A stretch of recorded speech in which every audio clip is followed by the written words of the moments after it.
Mark in Michigan owed $225,000. After Coast One stepped in, Mark walked away paying less than $1,500. Call Coast One now. A 10-minute call can save you up to 93% on your back taxes. Get your fresh start today. That's 800-312-9970.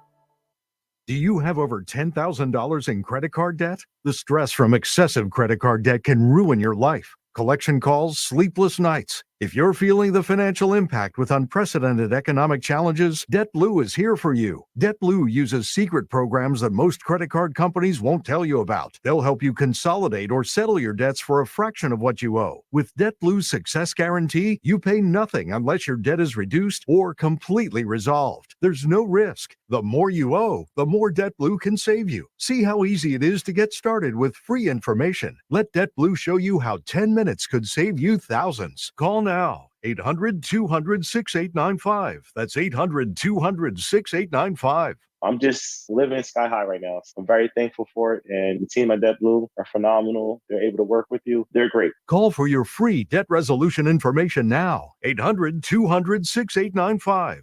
800-200-6895.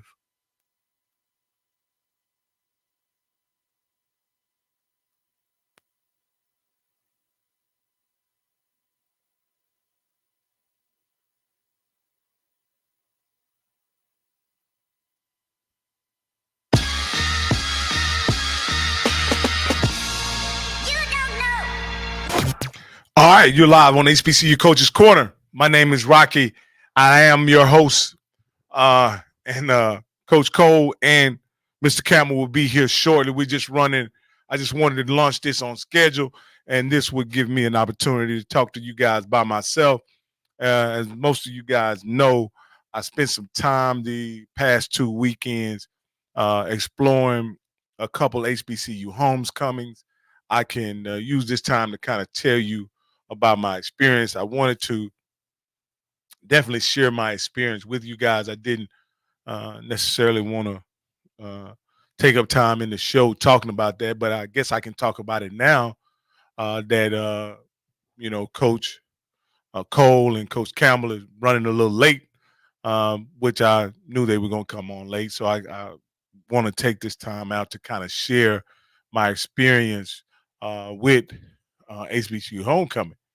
I like I say, it was an experience like none other as far as I'm concerned. I put a brief statement about it on after my experience at Southern on our page after Scotty and I done the show, and I wanted to share these sentiments here. I said,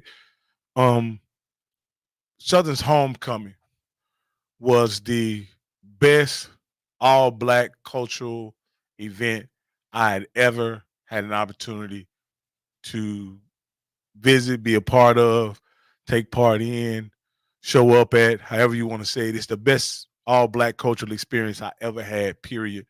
And I got some comments on that saying, where have you been all my life? Where have you been? You should have already experienced this. But again, at 54 years old, I had never been to an HBCU homecoming.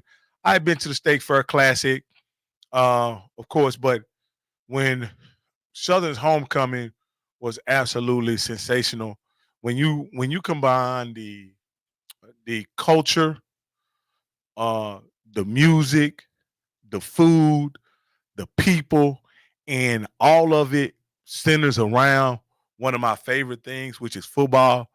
It was absolutely, hands down, one of the greatest experiences I've ever had as a sports fan, and just as someone who enjoys black folks and camaraderie and family reunion type atmosphere. It was by far the best cultural experience I've ever had. And the crazy thing is, I knew Scotty, of course, but I met, the tailgate experience with Vark, and I didn't know anybody that was there. All these people that I had come in contact with were people that I had not met before. And so when I got on Southern's campus after about a mile walk, to get on Southern's campus. It was just a sensational experience, and one that I assume I will never forget. And it was incredible. It was absolutely incredible.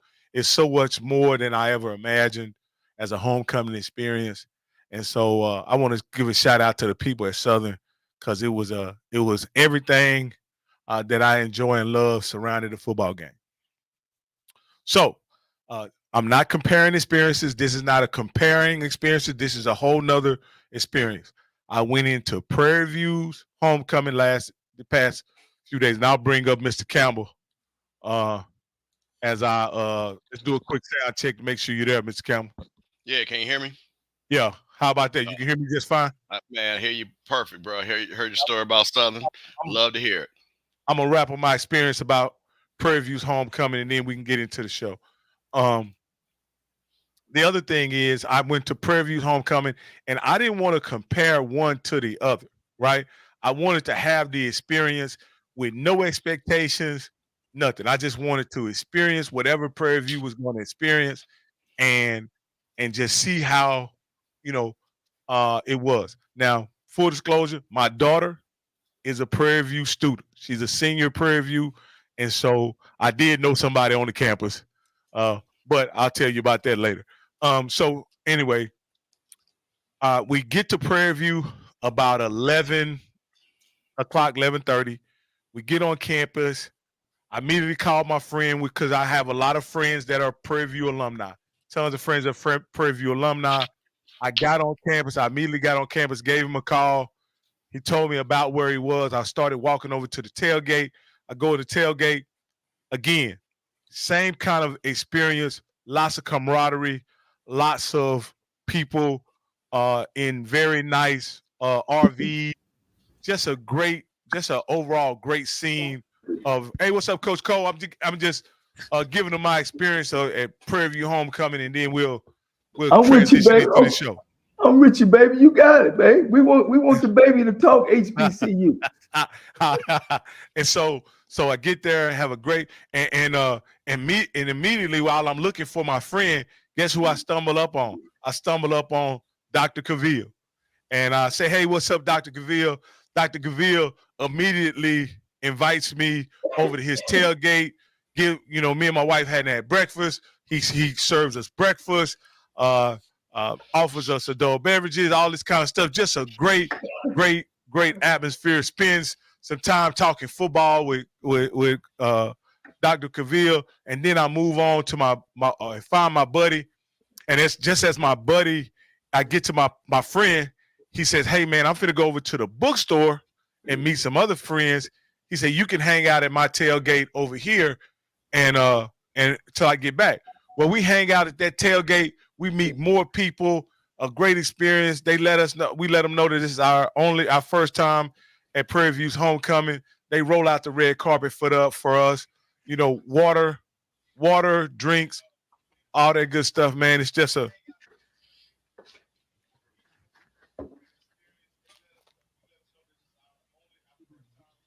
hold on. That's my computer on the other side making noise. Well, he scared us there a little bit. Like somebody about to run up on that boy or something. Well, look, I could talk to you about some homecoming stuff and with Prairie View.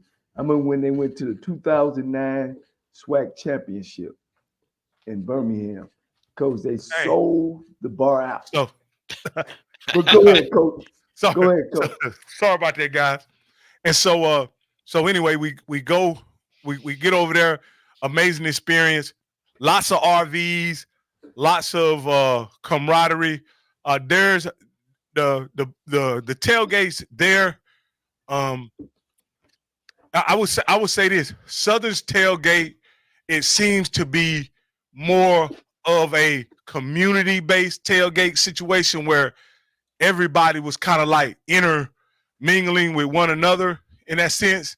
Whereas Prairie View's tailgate was more like there were more groups. Like this was the Alphas line of this year. This was, you know what I mean? It was just more, I would say more, I ain't gonna even use the word more organized. It was just had a a different order to it, a different rhythm and flow to it.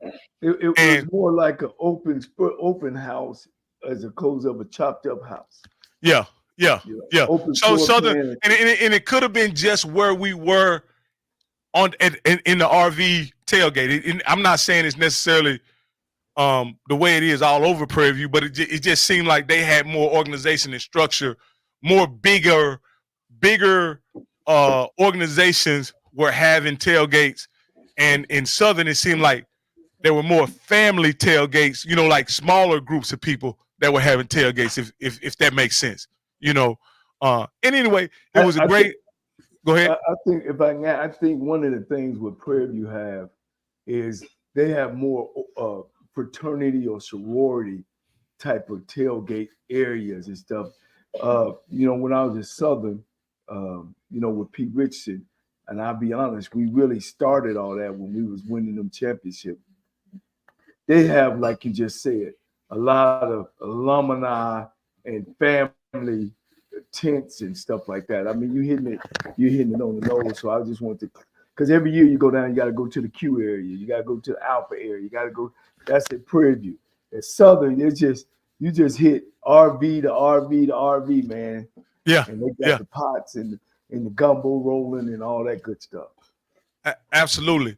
Now here's one thing about Prairie View, and I'll wrap it up here shortly. Prairie View's tailgate was more of a social event. It was a social event that a football game just happened to be going on. It was really about the homecoming and the social event. They didn't really care about the football game like that. Matter of fact, if you look at it, there were twice as many people in the tailgate area as there were at the football game. Whereas at Southern, once the football game was about to start, they vacated the tailgate area, and everybody with tickets went inside the stadium, and the stadium was packed. Eventually became packed, midway through the first quarter. So it was a situation where Prairie View is clearly a social event, an event that's centered around just people coming back to Prairie View, coming back, meeting and greeting their old friends and classmates and line brothers and whatever. Whereas it's all that at Southern, but the football game is still numero uno. And so that was my experience. And not to compare and contrast, I also talked this over with a good friend of mine, and my good friend he crystallized it for me. He say, Rocky, he say it became that because so many years after they graduated in 1990, 92, 93, the game was largely insignificant by the time homecoming came. So the game couldn't have been the big draw. It had to be something else. And so they created this huge social event that Prairie View homecoming has become. And believe me, guys, it is a huge social event. Now, the one thing about Prairie View's homecoming, their game kicked off at 2:00. It was over at about 5:30, and we left the area headed back home to Waco at about 7:30. Well, whereas you could see at 7:30, it was changing from a really corporate collegiate experience to something else. Freaks come out at night. And you shaking your head, Mr. Campbell, like you kind of know what I'm talking about. But it was during the day, it was a really corporate, collegiate experience at Prairie View of camaraderie and all this kind of stuff. But about 7:30, Third Ward was coming, Fifth Ward was on its way. Aldine and people from Fifth Ward and South Dallas and all those people were coming. And they were on their way. They were coming through the gates as we were leaving. And I guess that's just what, for the young people especially, that's what the event is. It's not as collegiate as it gets later on in the evening. So, well, see, one of the things I just wanted to add, Southern is in Baton Rouge. It's in the city. It's not, nobody is coming. Everybody is there. You know what I mean? They live for it, except but the people that's coming to town. Prairie View is outside of Houston, so people got to drive up to it. You know what I mean? So, and you hit the nail on the head. The difference between is the game important or not. You know, Prairie View have been losing for so long. Even when we were, you know, a player there, and I played, you know, Prairie View as well as coach against them. Their basketball team wasn't as good, but when you go to the games, it's packed. Why? Because all the kids live on campus and it's out of the city.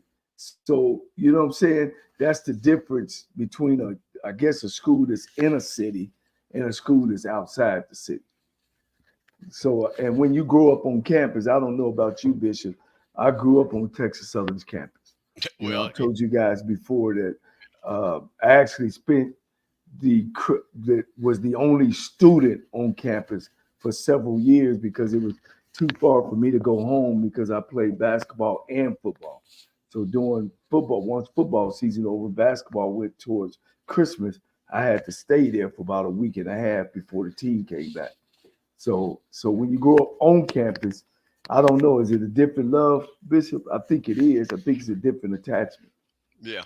No, you know, like I said, again, me being from Jackson, you know, growing up, that was just part of your schedule of your life, your birthday, Easter, Christmas, and Jackson State homecoming. And that's when and what I mean by that, that's when you know all your family was coming in town. Yeah. So you knew that your uncles and aunts that all were, like I said, again, that were supporters or went to Jackson State, and they were all, you could see the Cadillacs rolling in the driveway and things like that. And then the grown folks would go and do stuff at night, and then all the kids would get ready to go and get ready for the game and stuff like that. So yeah, man, it was funny. I saw Shannon Sharp. He made a comment saying anybody over 50, homecoming is not for them. And Shannon, who went to Savannah State, who clearly I saw pictures of him being at Orange Crush and things like that. The whole purpose, it says literally that homecoming in the title of the word. That means for the alumni to come home. So for him to make the statement that it's not for people over 50, really, like I say, kind of baffles me and things like that. Well, let me say this. This is another observation that just came to mind as you were talking. At Southern's homecoming, again, it could have just been where we were parked, right? It was a segregation between the young people and the older, more mature people at Southern. It was like the RV park and over by the mini dome in Southern, like that was for the older, guys our age. And the young people were on the other side of the stadium. You understand what I'm saying? Whereas at Prairie View, they were kind of like all intermingled together, so to speak. And that may have been just because you have to walk through one to get to the other. You know what I mean? That may have been why it was like that. But it would seem like it was much more mixed between young and old at Prairie View versus at Southern. It seemed like there was definitely a group of people who had been doing homecoming together for many, many years. And because of that, there was kind of like an established way they do things. People in the RV park, it was, we was playing Frankie Beverly and Aaron Neville's. And then over on the other side, if you wanted to hear NBA Youngboy and all that other stuff, it was on the other side of the campus. So on the other side of the campus. So it was a bit of a segregation there, but I think it worked well at Southern, really well, because of the way they had it laid out. Not that the young people probably aren't welcome, it's that they have something specifically for the young people on the other side of campus, over there by the resident halls and stuff. Yeah.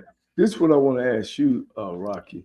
With your experience now at HBCU, at the end of the day, that's what it's all about.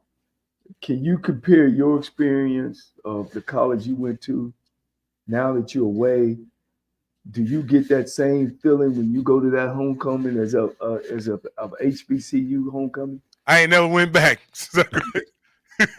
Yeah, I mean, it's not a thing. You understand? And even because, of course, I didn't go to a big Division I school or a school that even had a football team. But my point in saying that is even if they did, I don't know that there are people that graduated from prestigious universities like Baylor and TCU that I know, Texas Tech, and those guys never go back. Right. Those guys don't go back and celebrate, or they get called back when they have Legends Day, and they'll come back. They'll go to.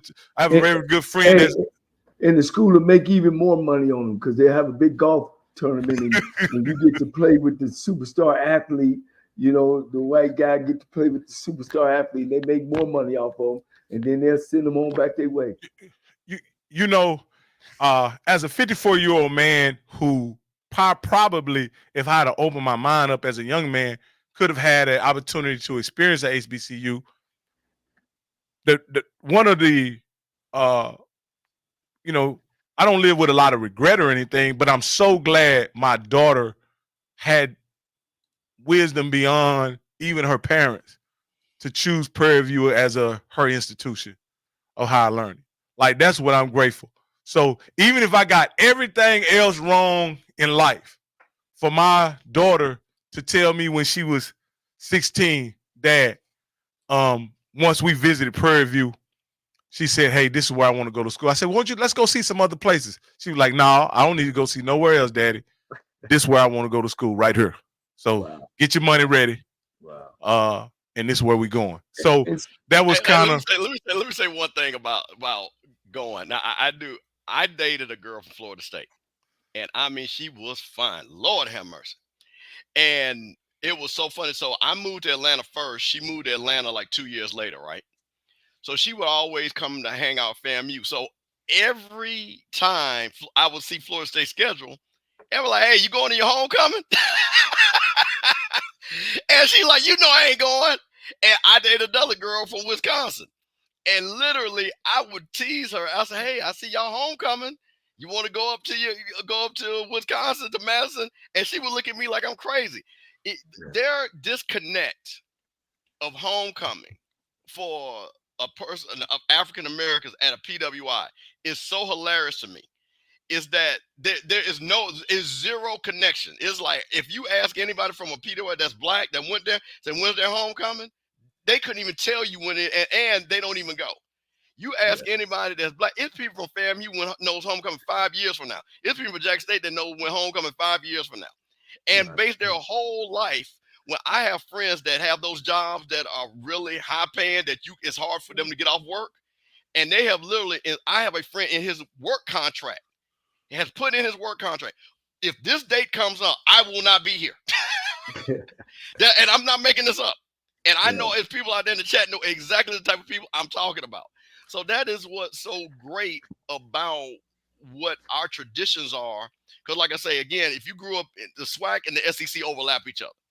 So you don't hear about Ole Miss's homecoming, but you know when Alabama's rolling into town. Or LSU is rolling into town. That's the games that they're talking about and things like that. Yeah, because now let me ask you this, because I know you guys' homecoming is coming up, Mr. Campbell, and I wanted to compare. You know, I had an assessment that Prairie Views is about the homecoming experience. Southern is no doubt a homecoming experience, but it's just a build up to the actual game itself, right? What is FAMU's homecoming like? How would you describe it? Man, you know, I just, this is going to be an offshoot of a conversation, but I'm going to, so I came, and Coach Cole's going to understand this. I came in a different phase where actually football mattered when I was in school a little bit. You know, we still had players that were going to the NFL. Then the next phase, and this was like for most HBCUs, where all of a sudden it was about the band, you know what I mean? Who the bands are, stuff like that. So homecoming had morphed where you had people, they weren't even going in the game. You know what I mean? Like, who we playing? I don't even know who we playing. Have no idea. And I wasn't used to that. You know what I'm saying? When you went to Jack State, even though the homecoming was a big thing, the game was also a big thing. FAMU is now moving back to being football centric. I really like that. I like the fact that people are talking about, hey, we got to beat Texas Southern. You know what I mean? People know that we're playing Texas Southern. People now, 10 years ago when we were 1-10 and in that dark era, you wouldn't even know who we were playing for homecoming. But we knew we were playing for Prairie View, and Prairie View was over there in the West, and that we had to beat them and things like that. So I like the fact that we are moving to where it's more of a balance, where it's the band people got the band thing, the football people, and then you got the people that, hey, I went to FAMU, I just want to come and love on my people. But for me, I like the fact because I literally got a ticket because a lot of my friends like, hey, you got a ticket? I said, yeah, man, I'm gonna watch the game because we need to win this game. This is a big game for FAMU. So the fact that we are moving back where people know we got all Zoe's in there, Paris here, all these guys are here. They're doing show that are talking about football. Man, that's why I love these guys because this is what I grew up on. So for me, the homecoming, it matters because now we're not only talking just the band and things like that and, you know, hugging, and, oh, I ain't seen no girl in 20 years. What's her name? I don't remember, but let me holler at her. Now we're talking about, hey, man, fam, you got to win this game because we're trying to keep pace with Jackson State. I love it. Now, I'm gonna tell you this, and this may have affected the atmosphere of the Prairie View homecoming versus the Southern homecomings for this reason. Also, Prairie View's homecoming, they played a PWI, so the black people was all about. Matter of fact, Texas A&M-Commerce, they might have bought a trainer. You know what I mean? I don't know, other than the coaches and the players, I don't know who else they brought. Because, I mean, I didn't even see many parents or anybody come to that game. You know, they're 1-6, so that could factor into it as well. But on Southern, they had Alcorn. They're one of their rivals, you know, come in for their homecoming. And I think it worked to create an amazing experience because, as you know, if you go back and watch our show on Off Script, there were Alcorn fans everywhere walking through the tailgates, sipping and drinking and eating catfish and taking shots. And you know what I mean? It was more of almost like a family reunion kind of situation with the Alcorn being part of the family reunion, part of that atmosphere.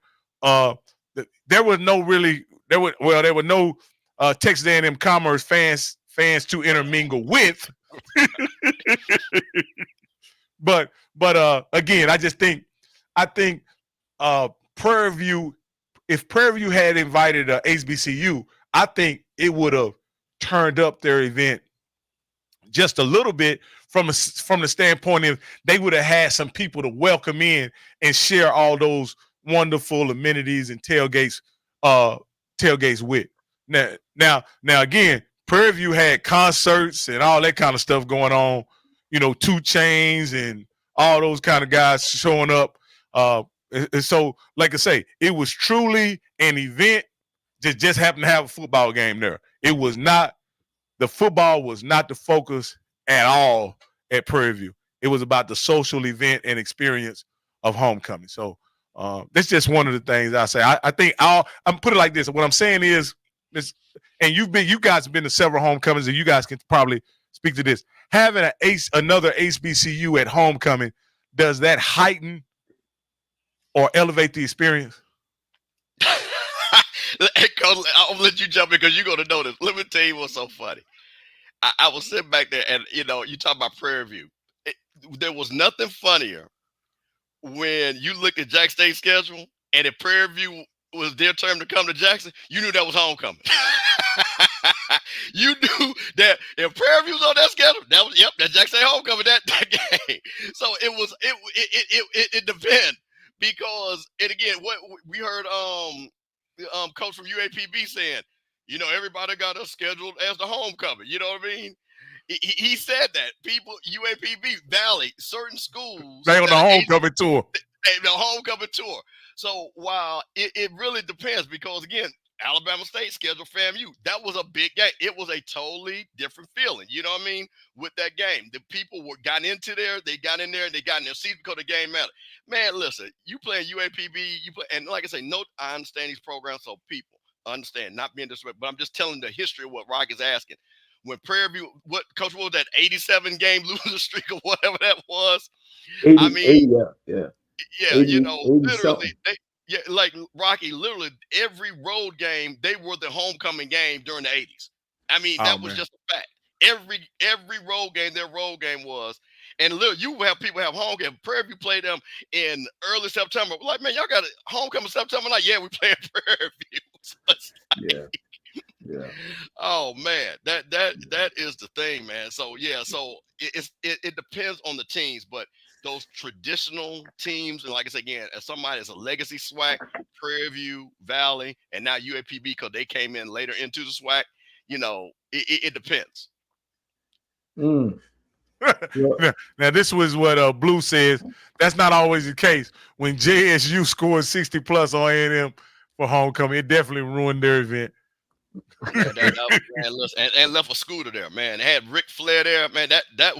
Man, listen, that they ain't gonna never let that down. So let me say something about that. I think Alcorn being at Southern's homecoming added a bit of nervous tension that made the tailgate experience really fun, because you could see everybody was, though they was tense about the game, sure enough, but they wanted to take the edge off, and they used the tailgate area to kind of take the edge off. If you can understand what I'm saying. Yeah, that was a big game. And Coach, like I said, I don't want to overtalk you. So like I said, I know you have such a great perspective for being a coaching during homecoming weeks. But when you're talking about a game that, again, puts you first in the SWAC, and again, a traditional rival like Alcorn and Southern are, that game's going to be big no matter if it's homecoming or not. So that's another thing too. That's why that matters. Yeah. My thing is I always try to use why you should go to HBCU during my recruiting days. I think I had a lot of success convincing top athletes to come to your university, especially, you always try to bring them during homecoming, where they had a great time, and that's how you get those top athletes. As y'all was talking, I was thinking, of course, Deion Sanders is Deion Sanders, but bringing them to that Jackson State atmosphere, like Hunter and them guys, that would make any kid want to come to the school. Seeing people like themselves, and seeing, people with money, and doing well for themselves. So that's one of the recruit tips that I always tried to use. And I always make fun of my brother, who's the first African-American captain at the University of Nebraska. I told him, it's 35 years I've been gone, but I tell him, you go back to Nebraska and I'll take you back to homecoming, Texas Southern. And I guarantee you, the experiences won't even, they'd be so far apart. So I kind of tickled with him about that. And as you say, I asked him when the last time he'd been back. It's been a long time. It's been a long time. And if he do come back, ain't nobody gonna know him. So, that's the thing about HBCU's homecoming too, that people don't talk about, that we need to share with some of these high school kids. Man, the experience is no other. And not just saying about homecoming, but saying about all the friendships you have outside of home. Homecoming is just a gather place, you know what I mean? But it's so much outside of that. I mean, Coach Bishop, I ran around with you. I mean, Jesus Christ, everybody know who you are. You know what I'm saying? I mean, I ran around with Rocky. Shit, I knew more people than Rocky. But no, it was a great experience, man. I'm glad you deep into it, Coach. Your daughter's Prairie View Panther, so are you and your wife. And man, look, it's a beautiful experience. Absolutely. Let's go ahead and get started on the show. And hey, I appreciate you guys hanging on, man. I wanna thank everybody who tuned in last week.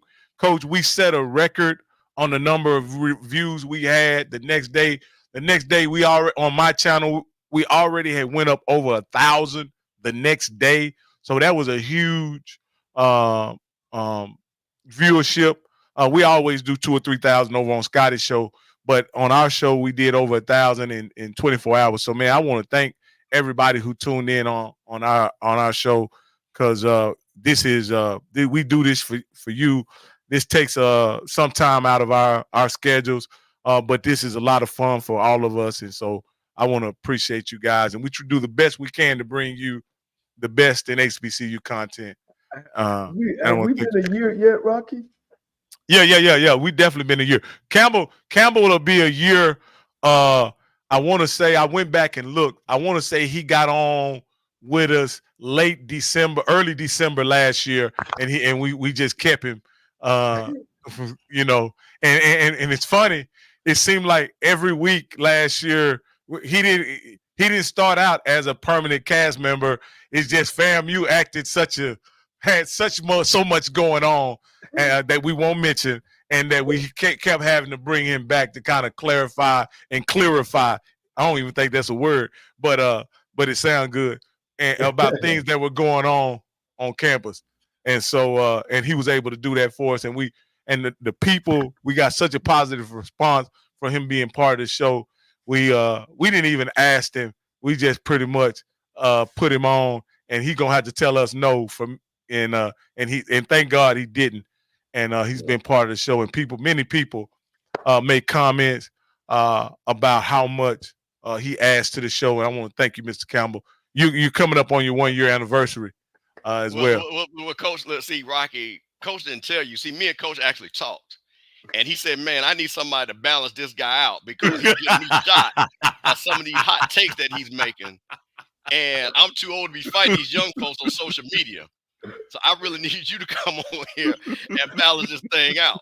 So that was part, because I actually remember Coach Cole playing football. So it was an honor to make sure I give some kind of balance, because we know you will run amok, Rocky, you know, things like that. So we have to give you some guardrails, you know what I mean? So I am glad to, be here. And, again, just my love, like I said, for all these schools. And that's why, again, it's kind of fun. I'm getting criticism about saying, hey, let's all love each other, because, man, it's fun, man. It's fun watching all these guys, talk about their schools and talk about football. Man, I love seeing Perry again. I'm going to keep talking about Southern. That man knows Southern. I love seeing Zoe and Ken and TD talking about Jackson State, because, man, like I said, that's what we did growing up. But, man, we're across the country, man. Like I said, that's the beautiful thing about this technology. So we had this opportunity. So, man, we're going to keep this thing going on and everything. But with that being said, I would like to start the first topic off, because Go I ahead. brought it up. So, guys, listen. We're a little bit, as college, y'all know I have many jobs. I'm the bishop, and, I got a new coach, gave me a, assistant coach's job, you know what I'm saying? And things like that. But, people do know that I also teach. So, when you're teaching, and coach is a teacher, you know what I'm saying, by trade also. So, coach, around this time, this is when the midterms happen. Things like that. You evaluate what's going on. So I found it interesting, because Rocky had a great picture of all these coaches that were brand new, that weren't here a couple of years ago. So, Coach, I thought it would be good just to talk about the new, not the old coaches, just the new coaches. And let's kind of give them some midterm grades and see how they're doing as a program. So, Rocky, I don't know. Can I share my screen? I guess just to kind of, am I able to do that on my side? See, no, I can't. I can't. I see present down here. That's well, you can then. You can. All right. Well, let's see. We're gonna let's see. I'm gonna try this. And if this I'm doesn't work, an administrator, so she should be able to now. all right, let's see if this works. Slide video file, share screen. Okay, sharing screen. Because I want to talk about this guy first, because I think this is gonna kick this off. Can you guys see that? No, you're gonna have to put it up on the screen. Put it up. Oh, it didn't come up. Oh, okay. I got it. I'll put it up there for you. Okay, there you go. All right, there you go. Terrence Graves, been around the SWAC. And Coach, I want you to give some background of Terrence Graves' history and everything. But I'm setting this up. Brand new coach to Southern University, has gotten them off to a start that we're going to discuss. Coach, why don't you tell people a little bit background of Coach Graves and how long he's been an assistant coach and coaching in the SWAC? Terrence Graves played at Winston-Salem State under the great Winston-Salem. After his years of playing, he came to Southern University, joined Coach Pete Richardson on his staff. And as well as he's stayed at Southern University, and he also went to Grambling State University, also where he served as a linebacker coach before he was going back to Southern. So Terrence is no secret to HBCU football. He's no secret to winning and being on a championship program as of Pete Richardson. So he has a great background, and he's been under some great coaches as well. All right, now Coach Graves has his Southern Jaguars again, and Rocky, and again, I guess we should have had this where they were picked, because I think they were picked in the middle of the pack in the West. But Coach Graves has his Southern Jaguars 4-4 and 3-1, and actually leading the West. So, Coach and Rocky, I would ask you a question. At this stage, after 8 games, what grade would you give Terrence Graves for the job he's done, and what do you think his outlook is going to be for the rest of the season? I'll go first. I think Coach Graves, for me, he's done an exception. He's exceeded expectations. That monkey foot and that possum pea he been using in those games to pull out those unimaginable victories, it's been working like a charm. And so I have to give him a passing grade. But because of the way that his team has performed, because I did watch the games, I can't give him no higher than a B-. Though he did exceed expectations, but a B- is all I can give him based on what I've seen on the field. Yeah. Now, I'm going to go, Coach. We're going to let you go. And, Coach, and I want to preface this. Coach, again, has relationships with things like that, so we're not looking for Coach to slam anybody. Coach might just give an overall overview of their season. That, Coach, just to not for you have to grade, just over what you've seen overall in their seasons. I just want to outline that because, like I say, Coach has integrity, and he's not here to criticize coaches, but to give perspective. I'm going to tell you something. I had Southern in the ditch. And there's a saying that you are what your record says you are. Now, I hate when people do this. They should have lost this. They would have lost this. They do FAMU like this every week. But I give Coach Graves credit. The 2 games that people say they should have lost, they actually won. That says something to me that no matter what we see from the outside looking in, that they have won games, that they have been able to execute when the other team. So, Rocky, I won't be honest, when I first looked at this, I was like, oh, no, I'm not giving him no higher than a C. But I'm with you. Now, are there things that they need to work on clearly offensively that I think is clearly a challenge? That if we wanted to do a sub breakdown, that would be a different grade. But to have them sitting in the driver's seat, okay? Southern is in the drive. They control their own destiny. So basically in the midway part, I know we're a game or 2 over, but we'll just consider this the midway part. They control their own. Rocky, I gotta go with you. I gotta give them a B-. I gotta give them a B-. Well, is it my turn? At the absolutely. End of the day, it's about winning. It ain't how you win, it's about winning. People look back, they don't look at, oh man, we won by 1, 2, or 3. It's the kind of guy that you're in your classroom, of course, your teachers, and his non-conference games, he's been getting beat, pretty bad. You want to say, man, is he cheating on the test? You know what I'm saying? You're like, damn, they ain't very good. He's been up and down, like I said, the opportunity to be where he's at right now. You have to give him a B. You can't give him no lower than a B. And with them in the driver's seat, because we talked about it last week. Like, who got the most strongest schedule here on out and who has the weakest schedule out? And right now, Southern is sitting prettier when you see the leftover games. They got an Alabama A&M team that's struggling. They got a Bethune-Cookman team that's won 1 game. They got a Pine Bluff game that just won 2, and they got Grambling that's 2. So you're looking at 2, 2, 1.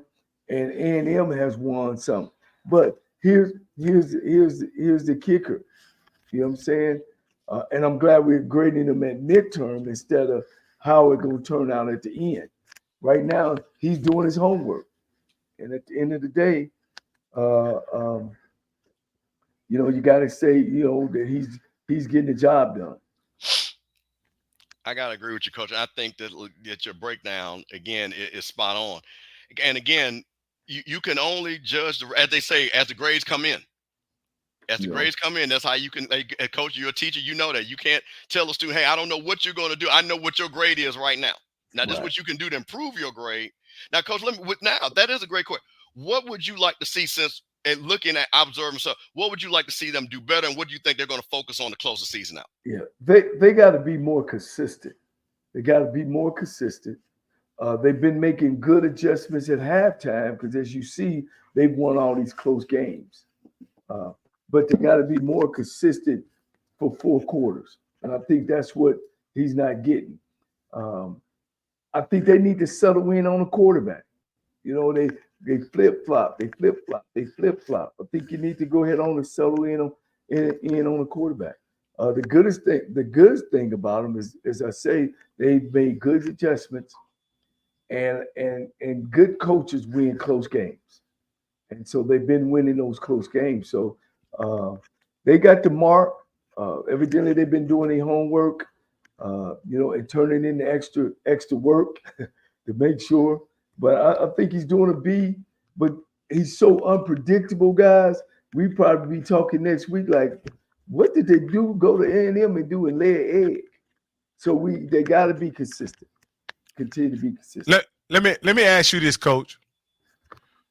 What does he have to? Would he have to do to get an A, and how much could he fail moving forward, or has he done enough to pass already?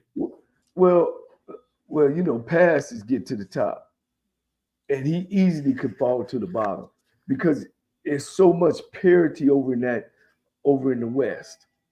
If he turn around and he dropped the A&M, dropped one of Bethune. You're talking about teams between Pine Bluff, Bethune-Cookman, and Grambling. They only won 5 football games. You see what I'm saying? So really, one would think, oh, well, he should just run through this. He should run through this conference. But, we all know Grambling is going to be a tough one, but he really should run through these next 4. It should be a no-brainer. If he falls short, that B is going to fall. It's going to fall like London bridges. So the story is still out. So Coach, let me ask you this, a simple question. If he wins the West, will he have earned the A? He had earned an A at the end of the day. I knew when I was rolling towards my championship, it was one school I had to beat. And now after it was 2. It was Jackson State late, and it was Grambling.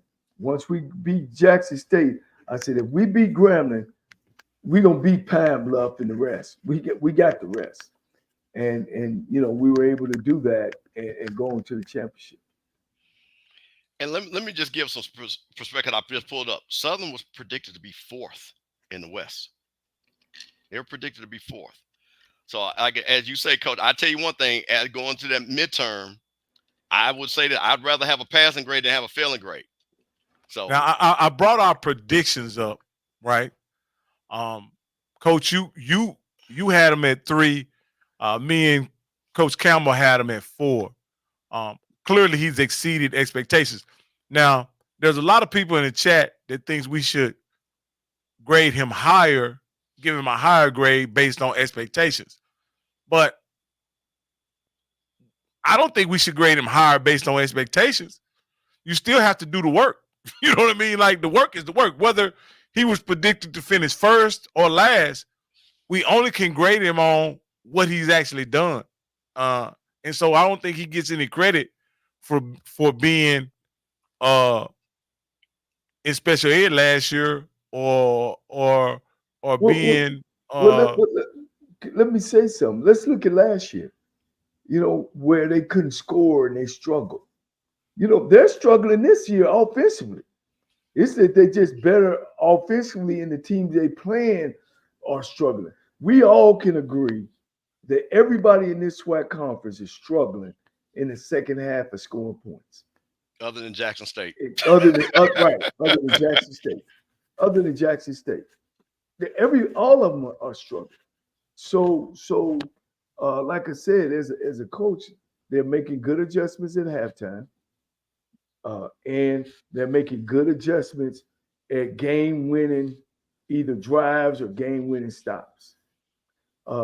Terrence is no first-year coach. Terrence wasn't no real estate guy. Terrence been in this game and in this conference for the last 20-some years. So he's very familiar with the conference. He's very familiar with Southern University. He's been a defensive coordinator. So I think a B is great. It's room for improvement. And look, guys, he should run the table. I mean, the last 4 games, how many was it? 5 out of 3 teams. How many Alabama A&M got 3? They won 3. So you got the last 4 teams is the average of winning 2 games. So the thing that concerns me, Coach, and I'll say this, based on their performance, not by their record, but based on their performance, none of those games are guaranteed, Coach. That's why you don't give an A, because they're not dominating. They're skipping through just like a tip ball here, an interception here, a fumble here, a miscue by a player, a bad call by the coach. Texas Southern, if all they had to do was run out the end zone with the punter, game over, done. Grambling, they haven't played Grambling, but Prairie View, the same thing happened at Prairie View game. It's just plays away. But that's why he got a B, because he's made those right decisions in those games. All right. So the next coach, and Rocky, I sent you the link. Is it easy for you to pull up on the link I sent you? We're going to talk about. No. Go ahead. No, it's easy for you to just go to. Yeah, because you're up. Okay. All right. Let's see here. Let me go. And you could have just went right to the. Okay. You had already. If you already got the page up, you could have just went right to it. Gotcha. Okay. No. Okay. Coach Cedric Thomas, Alcorn, predicted to finish first in the West. What is his record right now? Alcorn's record right now in the SWAC, which I have pulled up. Where are you? Because I want to make sure.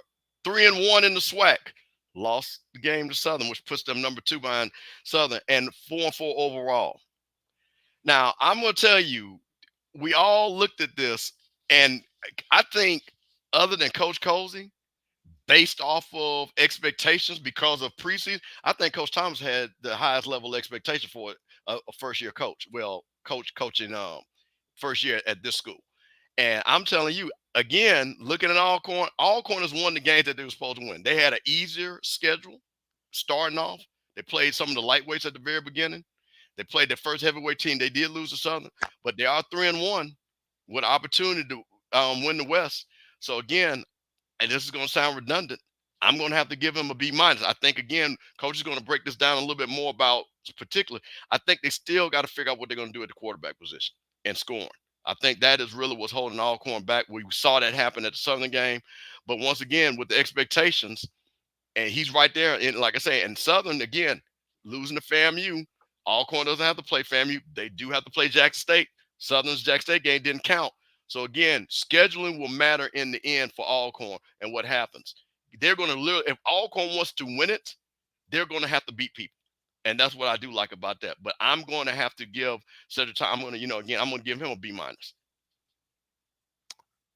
I'll go ahead and go now. And I'll have to agree with you. At the end of the day, they won the games that they're supposed to win, right? They traveled to Southern, and they played a really competitive game against Southern, and Southern ended up winning the game, outplayed them. But I don't think they have the same conference record, and I don't think they're that far apart, talent-wise. And so I have to give them the same record. I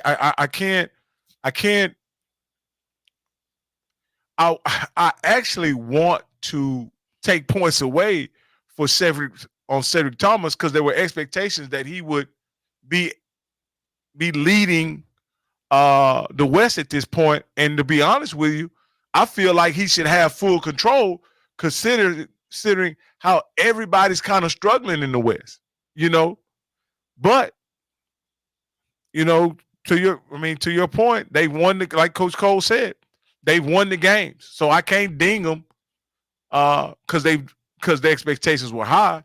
I have to give him the grade that he's earned at this point, and at this point, he's earned a B-.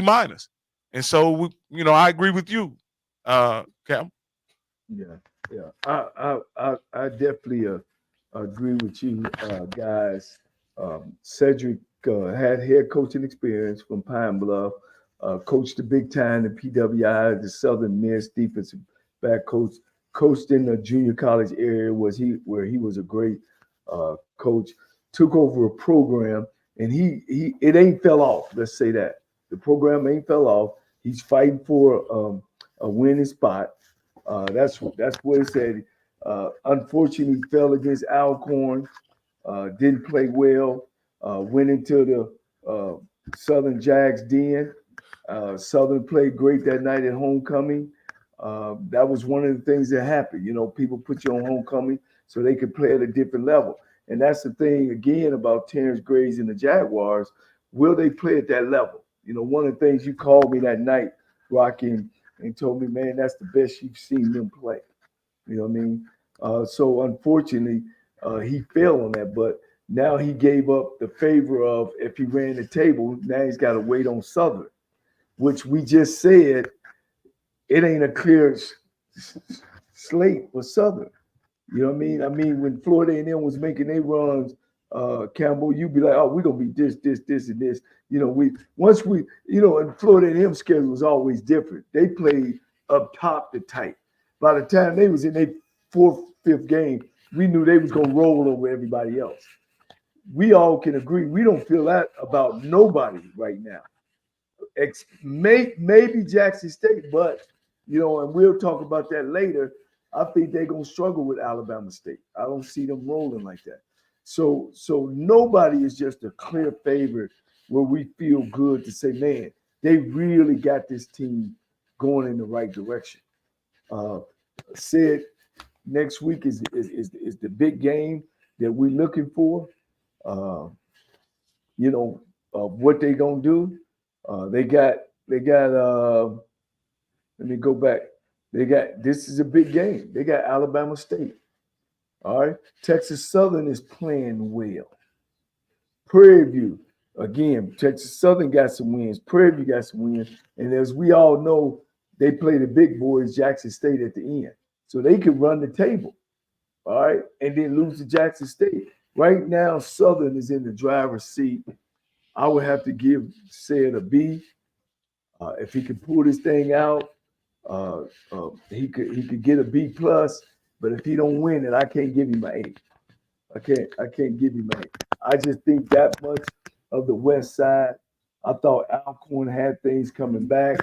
Was he a better fit at Alcorn than Terrence Gray was a better fit at Southern? I would have to say yeah, because he had some head coaching experience. Terrence, defensive coordinator, it's a different thing when you sit in that seat.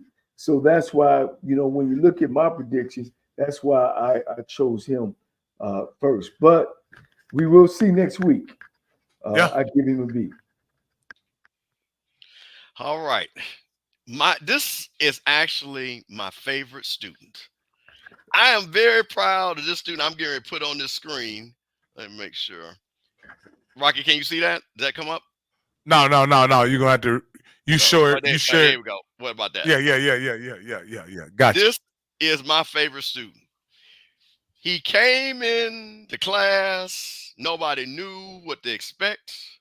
And you know what? I'm telling you something. And I'm a Chris Disper fan. I'm talking about Houston Oilers Chris Disper, because he was a stone cold killer playing for the Oilers as a cornerback. He was a tough-nosed individual. But it's amazing. I always like when I actually meet people and talk to them how much different they are, what you think their perception of what they are. He is a soft-spoken guy. He's a very thoughtful guy. You can tell he cares about the kids. And Coach told her, hey, man, you got to figure out where the bathroom is at. Well, Coach, I'm going to tell you something. He might not know where the bathroom is at, but he knows where the practice field is at. And to have his team, again, one game, again, he made a decision. I'm not going to criticize it. He felt the decision against Southern was the way to go. But you got to remember something. Texas Southern was picked last. picked last. And out of the votes, they were out of all the 12 teams, they were next to last pick. I got to give, hey, man, Texas Southern be in the hunt.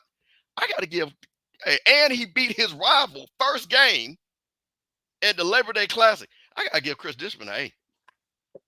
I got to give him an A. Can you repeat that? I'm giving, listen, for the expectations at this so stage, you grading them on the curve then?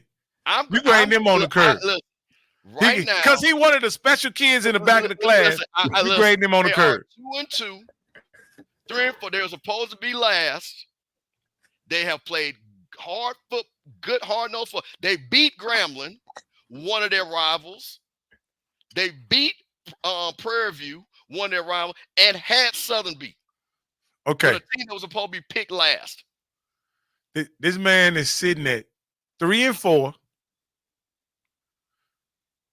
One of the teams he beat, I don't even know where it is. University of Virginia Lincoln. You know what Prairie View is, don't you? Yeah. He's beat two struggling teams, Prairie View and Grambling. Combined, they have 2 SWAC wins. At the end of the day, I will give him a C because all he is has been average. It's all he's been. He's been average. I won't knock him for. Now you call him average, but now his team was supposed to be below average. So I'm gonna ask you a question. If his team was supposed to be below average, and he moved them, I'm gonna use your argument, and he moved them to average, is that not an improvement? Absolutely. That's why he didn't fail. He's average. And I would even go with this grade right here. I could even give him a C+, right? Because he has exceeded expectations. But there's no way I could put him at a B when he doesn't have a big win right now against a winning program. Wait a minute. I'm gonna ask the Texas Southern people. And Coach, you're a Texas Southern person. Is that win against Prairie View a big win or not? Campbell. No, I'm just asking. Is that a big win or not? You're a Texas Southern guy. Yes, sir. Okay, yes, so that's a big win. You're a coach, you're a Texas Southern guy. You play, you know what that color. They beat Grambling State University. Is that a big win for Prairie View or not? You mean for Texas Southern? For Texas Southern beating Grambling. Yes. For them to play all the way 59 minutes of football and have Southern beat, if depending on the coaching call, and they would have won that game, would that not have been a big victory for Texas Southern? Yes. So Rocky, so that's what I'm saying. Like I said, all I got for him is a C+. He showed up to class, but he did average work. Well, and that's all I can tell you what. If you came to class with no books, no computer, and no paper, and you were able to pass a test, you know what? And we from the HBCUs, we always gonna reward those with the least, and we do the most with them. So you know what? He had the least coming in. So you giving one of them affirmative action grades. I get it. No. Listen, everybody from HBCU knows that professor who understands your situation, who sees you working hard, who knows that you came from that little country town from Wiggins, Mississippi, and didn't have a lot, but you knew you wanted to be great. So you work with them because you see the potential. So let me ask you this here. On the most difficult test of the class, and you completely bomb it, what does that mean? No, wait a minute. Which test are we talking about? Southern? Is that the test we're talking about? No, Jackson. That Texas. Okay, but no. See, I okay. This goes back to the thing. I don't expect a kid to pass a test if he doesn't have the ability. It's just like saying, hey, a ninth grader needs to do college calculus. He's at an algebra level. So okay. So I'll allow you even if you drop the Jackson State performance, right? Even if you drop that grade, I still got to give him a failing grade on the Southern game. I still got to give him a failing grade on the Southern game. I got to. So So wait a minute. So See he that? is See 100 that? questions See on the test. what he's There you saying, go. Bishop. What he's saying is, you know how you got different tests and one mean more than the other. Right. That mistake he made, you know, that was big. It was big. It was a no-brainer call. It should have been a no-brainer call, you know, to run out the end zone instead of trying to punt it. You know what I mean? It was just the right thing to do. If you think about it, you know, and I've thought about it over and over, you know, and I see what he was trying to do, but even if he would have got the punt off, Southern still would have had the ball, like, you know what I mean? Like on their 40 going in. You know what I'm saying? So the call was we're not taking the 2 points was so bad. You know, that was part of the test. That was supposed to be 60 points of your 100. I guess that's what you're saying, Rocky.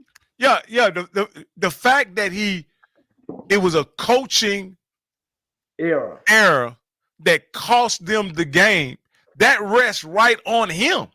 Like, you can't even make that about the players or the program or the system or the offensive coordinator or nobody. The decision to punt the ball was coaching malpractice. Well, let me ask you a question. Who was the error on? Was the error on the coach or the error on the player not executing the punt? It's always on the coach for putting him in that position. Wait a minute, the kid. Wait a minute. Hold on. Oh, wait a minute. Hold on. Hold on. There was no breakdown in protection. There was no issue with the snap. The kid missed the kick. If he kicks that ball, we might not be having this discussion. So let me ask you this, and this is my point, and I think this is Coach Cole's point. Say he punts the ball. Say he punts the ball 50 yards, and the guy gets a 10-yard return. He's still at the 40. And you need 40 yards to get a touchdown with less than 20 seconds left at that time. Then I think it was more like 40. It was 30 seconds when he punted the ball. It was 30 seconds when he punted the ball. My point is saying this, Campbell. We can. Why they just couldn't stop him at the 10 then? Well, I listen. So here's this is what I like about this. See, we got 3 professors here. So y'all know them 2. If you want to graduate, don't go to them. They ain't gonna help you. Come to Professor Campbell, and I'm gonna get you that degree. Because see, these guys have unrealistic expectations for a team that was picked last. Can I say timeout? Can I say timeout? I was just helping Rocky out. May I give my view? Absolutely. Yes. Absolutely. You're the dean of the program, so absolutely. And I see where you're coming from, Campbell, and I see where Rocky is coming from. And I think both of you gentlemen are right. You know, in one aspect, Chris Dishman is taking on a perennial losing program. You can't get away from that. They won 12 games in the last 5 years.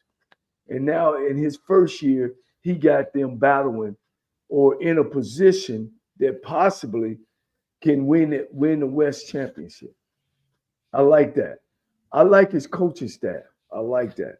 I like the kids play hard. I like that.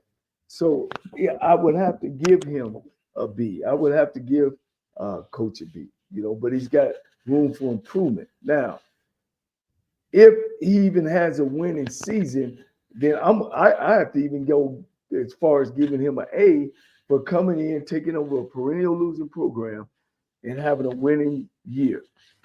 But as we continue to say, and looking at the West as a whole, all the tests here is on a curved schedule. It's on a curved test. We ain't got what they call those students that go to the smart classes. Honor students. Honor students. Yeah, we ain't dealing with honor students. We ain't dealing with honor, and this ain't a damper on the coaches. It's just the performance of the West. They all, and then when you look at their they all in tutoring. Right. And when you look at their backgrounds, they're not coming with a wealth of experience. So you see it in the play. You know what I'm saying? I mean, these are people they hire. I'm not, this is what the administration want to have. This is what you get. And somebody's got to win, and somebody is will gonna win. But we don't see what we're all accustomed to. A Coach Simmons, a Coach Broadway, a Coach L.C. Cole, a Coach Comedy. We don't have that no more. You know what I mean? We got a bunch of guys that's coming in the league with a wealth of the coaching experience, but just not head coaching experience. And that's what we see. So I would give Chris a B just for having them in the hunt this late in the year. Because as we know, by this time we already know who was going. But for some reason, the West is always right here, man. It's always who going, who gonna lose, who gonna finish strong. So we'll see. The boo-boo he made against Southern was a boo-boo. He got to throw his hand up for that. Coach, I cheated on the test. But I give, because he's taking ashes and throwing some water and making clay. You gotta give him a B. I think he's doing a good job over there. Well, I tell you, I'm gonna say this, and this I'm gonna defend my student. He was maybe the fourth choice as coach. He came in late. He was able not to be able to bring in a lot. He wasn't able to recruit, and for the fact that we're having this discussion, so I like people that work hard. So Coach Disman, listen, that's the one thing about the HBCU Coaches Corner. We are not here to down coaches. We're here to uplift them. So, Coach, and I think everybody's being fair with their grade, but I'm telling you something, Coach. I'm still gonna give you an A. And the dean kind of overruled. He's giving you a B. So we're gonna go with a B. We're gonna go with a B. We're gonna go with a B. All right. So now, well, we got three more codes, but we're gonna do, because I know we're in a time crunch and stuff like that. Yeah. But I'm gonna talk about the two most important ones and stuff. So the next guy here, my coach. Did I say that? The 19th head coach. The 19th head coach of Florida A&M University. My coach. Now, I'm gonna tell you something. I'm gonna be a little bit rougher because, see, you gotta understand something. We had a star student that just matriculated through Florida A&M named Willie Simmons, who was an A student, summa cum laude, graduate of the year. It's a lot to come in and sit in that seat. But I will tell you this, though. Florida A&M sitting at, and I want to make sure we're accurate, because sitting at 2-1 in the conference, 4-3, beat the team they were supposed to beat, played Jackson State for 55 minutes until we had a mental breakdown, and Jackson State made a great play in the 55 minutes of that game. The offense, if we were breaking out subgrades as a quiz, but I'm going to tell you something. For all the things that Coach Coles had to deal with, I got to give him a solid B, because we're still in the hunt. We beat the teams we were supposed to beat, and we're going to be favored in every game going forward. So Coach Coles has the ability to win 9 games in his first year going out. So I got to give Coach Coles a B. Well, Coach Campbell, I'm going to step in here and be as fair as I can be about this. At the end of the day, he went to the Celebration Bowl. I mean, the SWAC and MEAC Challenge and got a win. They hosted South Carolina State and got a win. And then they were 55 minutes into the Jackson State game. I actually thought they were going to pull it out, no doubt. I got to get a coach an A-, because at the end of the day, you're not judged on the other student has graduated. He's moved on to bigger and better things, but this guy has held the ship together, and he's not only held it together, they've performed well amongst his peers. And so with that being the situation, I got to give him an A-, and I give it to you, Coach Cole. Wow. You giving him an A-? Yeah. Okay. Out of all the group, and they started off rolling, but he barely beat a Norfolk team. He barely beat a new coach South Carolina State team. He ended up losing to Jackson State. With the 50 transfers that I hear how he's taken. He's taken over also a winning program. One of the blueberries, as you guys say. I think they're not where they were defensively with some of the transfers. I think Richardson is a good good quarterback, so he replaced my man before. I think offensively they can be a lot more explosive and hadn't showed that. I don't know if he had a choice to choose his coaches or he just decided to keep what he had. But when you keep what you have and you do what you do, you get what you get. And I think he's done. I think he's done a good job as far as some of the other stuff, keeping the players there that was taking the program there. But I look for them to be a little better than what they were. I'll be honest. I hadn't been very, very impressed because of the persona of strike again. This season could have been even worse. You got Norfolk on the 1 yard line that don't score. You got South Carolina State in the fourth quarter winning the football game. I think they've been on the balance the whole season, of winning games. I think that the Florida A&M persona, I think the Florida A&M winning program has carried Florida A&M. And he hasn't dominated nobody. I give him a C. I give Coach a C. I think he makes some great halftime adjustments, but we ain't talking about Prairie View, guys. We ain't talking about perennial losing programs. We talk about the national championship team that easily, and you'll contest with the Bishop, could easily been the last 4-year SWAC champion and maybe a national. So my expectations for him was way up. Coach, let me say this here, Coach. This is a situation that I feel that both you guys are doing this. You guys are comparing him to his older brother, who was a exceptional athlete and a great student, and not taking into account that this guy is just a sophomore. He's just a freshman.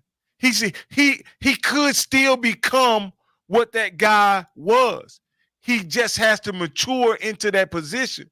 But at the end of the day, if you look at his results, and that's all you can look at, is the results, right? He has similar results to his brother, who y'all say is an A+ All-American athlete. What did his brother struggle with? Beating Jackson State. What is he struggling with? Beating Jackson State. Come on, man. You got to be fair about this when you're assessing them.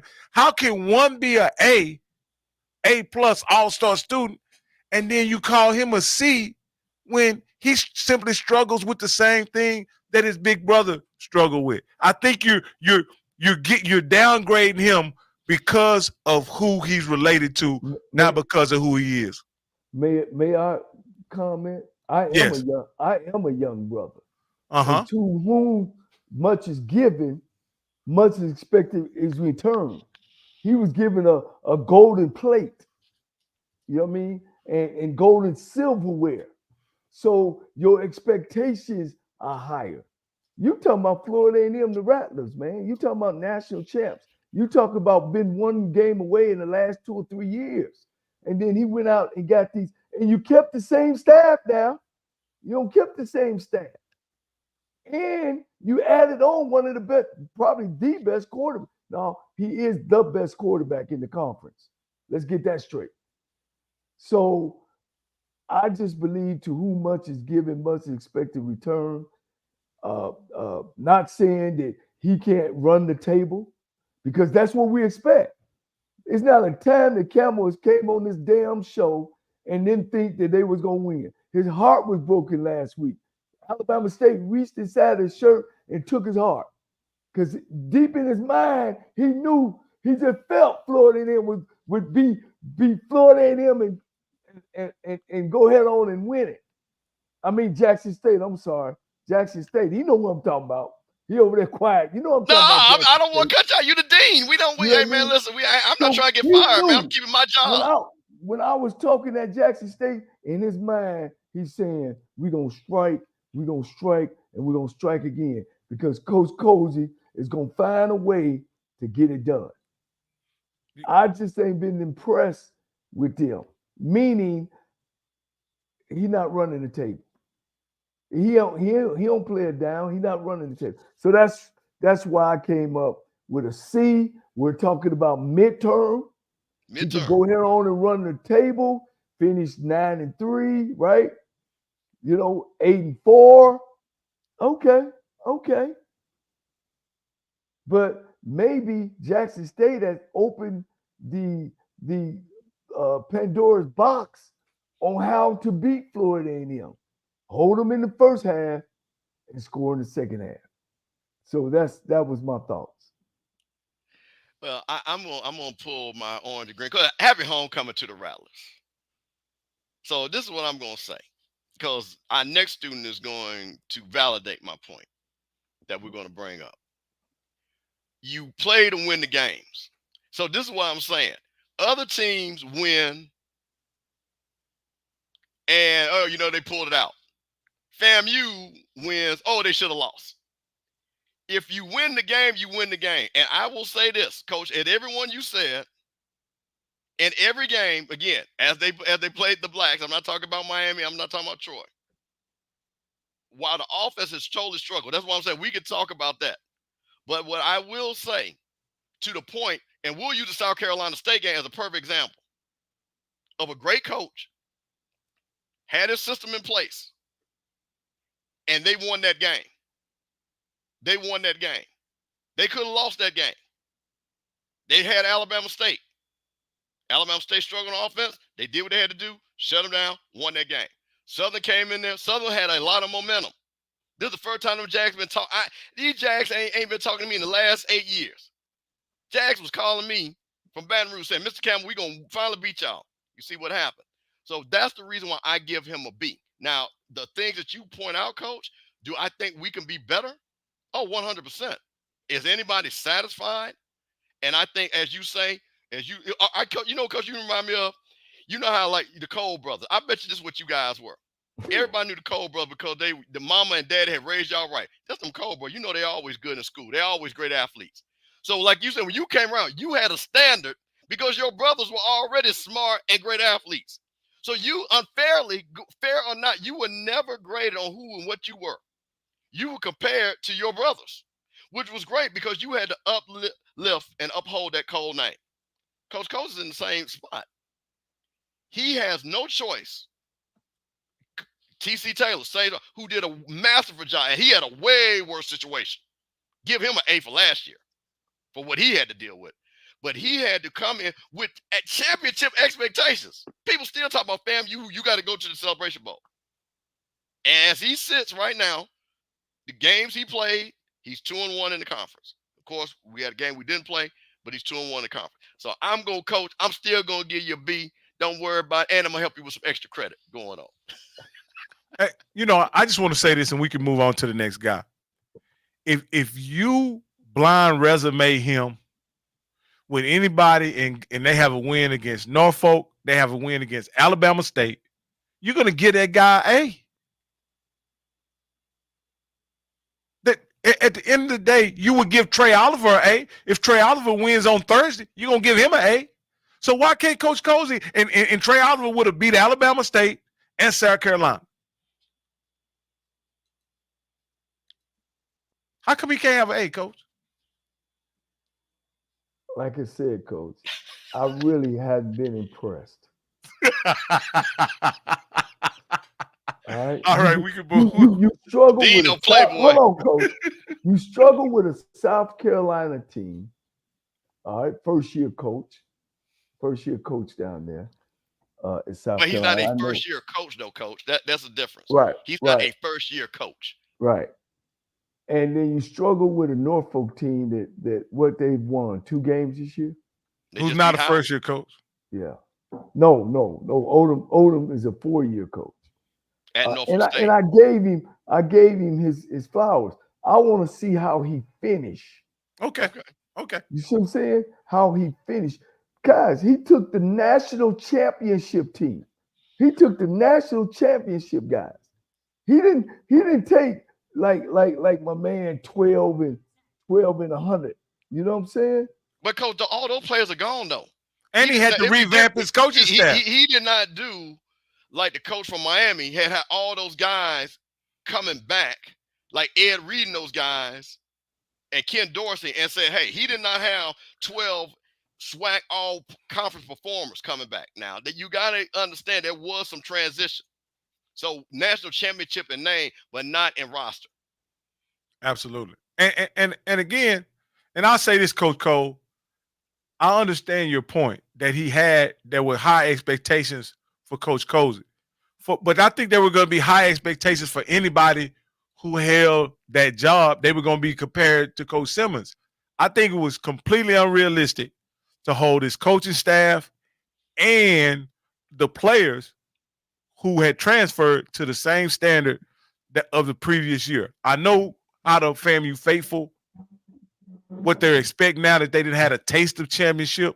But when you talk about what's realistic, I think it's only realistic to expect them to have a chance to win the championship, not to automatically win and dominate. I don't think that was a realistic expectation. Coach, if they only win 2 out of the last 5 games, what would you say? Well, Coach, let me tell you, they only win 2 out of the last 5. And let's talk about those games.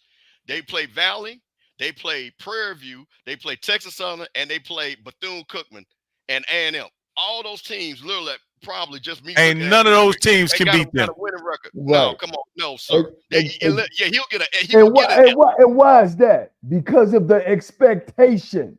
No, because we got a better team. It's not even an expectation. FAMU has a better team. Ain't no expectation. Coach, all right, here we go again. The numbers don't say that. How can y'all say they got better? Okay, how can you say you got better athletes than now you're saying that we're the better team? Coach, you gonna tell me if the team if I tell you going into a season that you're gonna hold a team on average, because this is where, and again, because we got one more guy and we got to get through the stuff. But if I tell you I'm going to hold, my defense going to have people averaging less than 20 points a game on defense, you would take that all day. Would you not? No, Coach, how you guys No, wait a minute. Wait a minute. Hold on. The skew is Miami and Troy. Okay? You take that out. You throw that out. Southern didn't score over 24 points a game, 21 points. Alabama State didn't score over 21 points. South Carolina State didn't score over 21 points. So wait a minute now. You can't have it. So if you tell me your defense, no. Let me talk. You can't have it both ways. You can't say, oh, he had all these new players coming in. Everybody graduate and all these new players, but he better than all these teams we about to play. You can't tell me that. Oh, I tell you what. This is why it's a midterm grade. We're gonna put a pin on this, Rocky.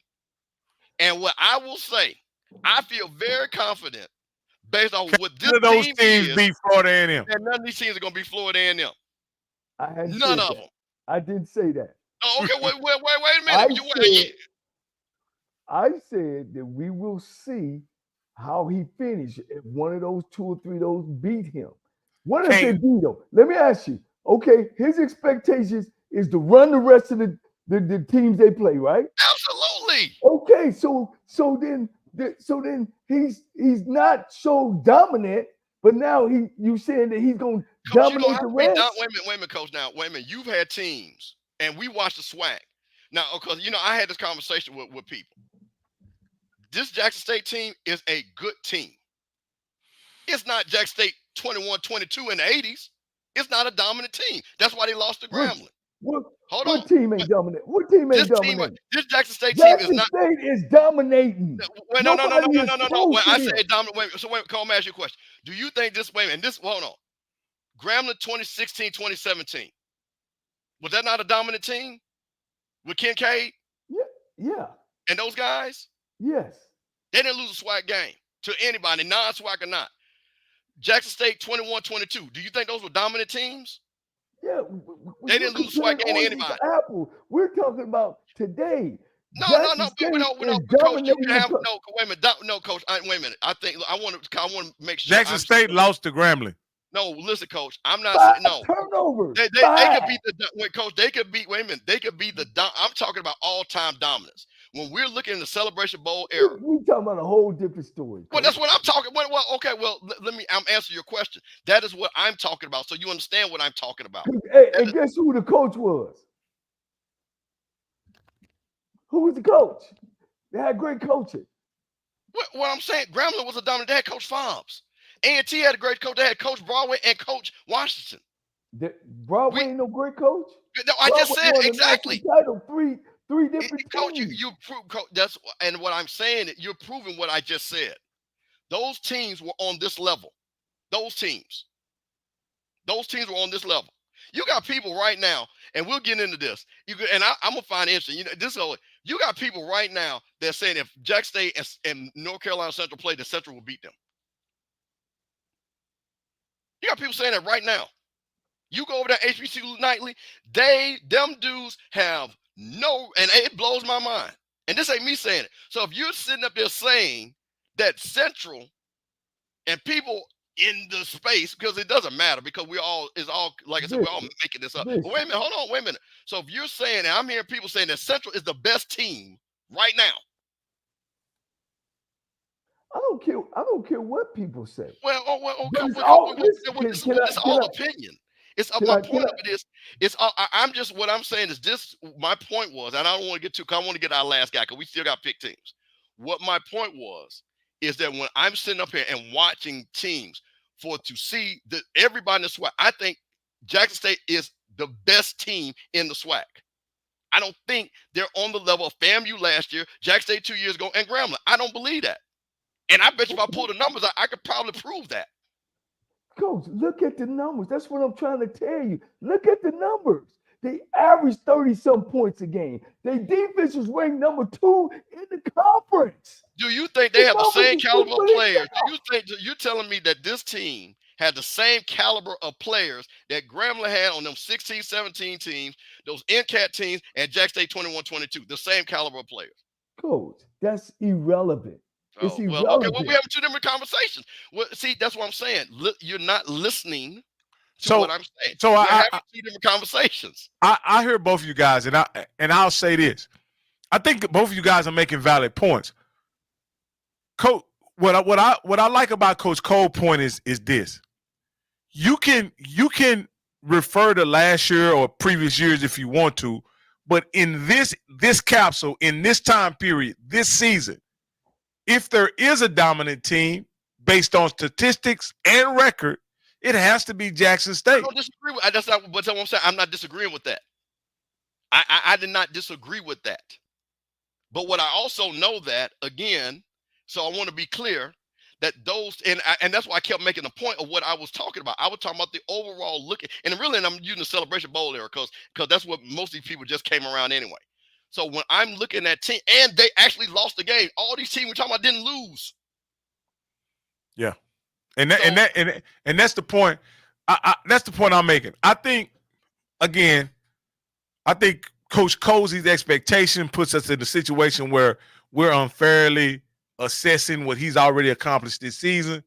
And so I'll give him an A-. Coach Campbell's gonna give him a B, and that old darn coach up there is gonna give him a C. So we can move to the next coach. All right. Now this guy right here, and I think Rocky did that show? Is it showing? Yes. Oh. And we gotta do that other guy. We can't leave without doing him. Okay. Kenneth Berry. This guy right here is the definition of a star student. Came in already knowing how to make good grades and has proved exactly why he was the best hire for South Carolina State. You're talking about right now in his first year, sitting ready to win the MEAC on Thursday night against North Carolina Central. I'm telling you something. Kenneth Berry, I have watched him from afar, but as we're doing this show, and I watched him up close to see that he brought his quarterback that he had from Benedict, brought those Benedict players in, got them in, had those 4 offensive linemen from South Carolina State, and got those boys rolling, where they feel confident enough to win that game on Thursday. I gotta give Kenneth Berry A. And I just love his motivational speeches. Rocky, Well, what you got? this is where we disagree. And we disagree for this reason. When you talk about Kenneth Berry, he's been unbelievably consistent and beating the teams that, in my opinion, that he's supposed to beat. Let's talk about who he's beaten. He's beaten Citadel. He's beaten NCAT. He's beaten Tennessee Tech, Fort Valley State, and Delaware State. I don't have all those teams' wins combined, but I bet they don't add up to 5 on my hand. On one hand. So though he's been amazingly consistent, he doesn't have a signature win of any significance. And so that's why I have, not referring back to when I evaluate him, unfortunately, I have to give him this grade before the most important test of the season, which is this Thursday on ESPN2. If he had that victory under his belt, he would be an A+ all-star student. But as of right now, I have to give him a B. That's all I can give him based on who he's played and what he's done. Go ahead, Coach. Me? I like what he's doing. He's talking the talk. He's walking the walk. I like what he does off the field as well as on the field. He's out there. He's standing on Mount Rushmore hollering South Carolina State. He's doing a super job. This is a big test for him this week. I think he's doing an A job. This is why I think he's doing an A. He's ranked high in the nation. He's dominating the teams that he's supposed to dominate. He's scoring big points as well as they stopping people. And he came in and said what he was going to do, and he's doing it. He's Muhammad Ali in the league. But we're just doing midterm now. We're just doing midterm, and that's big because when you see his next couple of games, the schedule might have played in his favor. But I think he's got him going in the right direction. And I got to give him an A. All right. Hey, Coach, I really can't argue with you guys for giving him an A. Cause sitting at what, 7-2 or 6-2? 5-2. 5-2.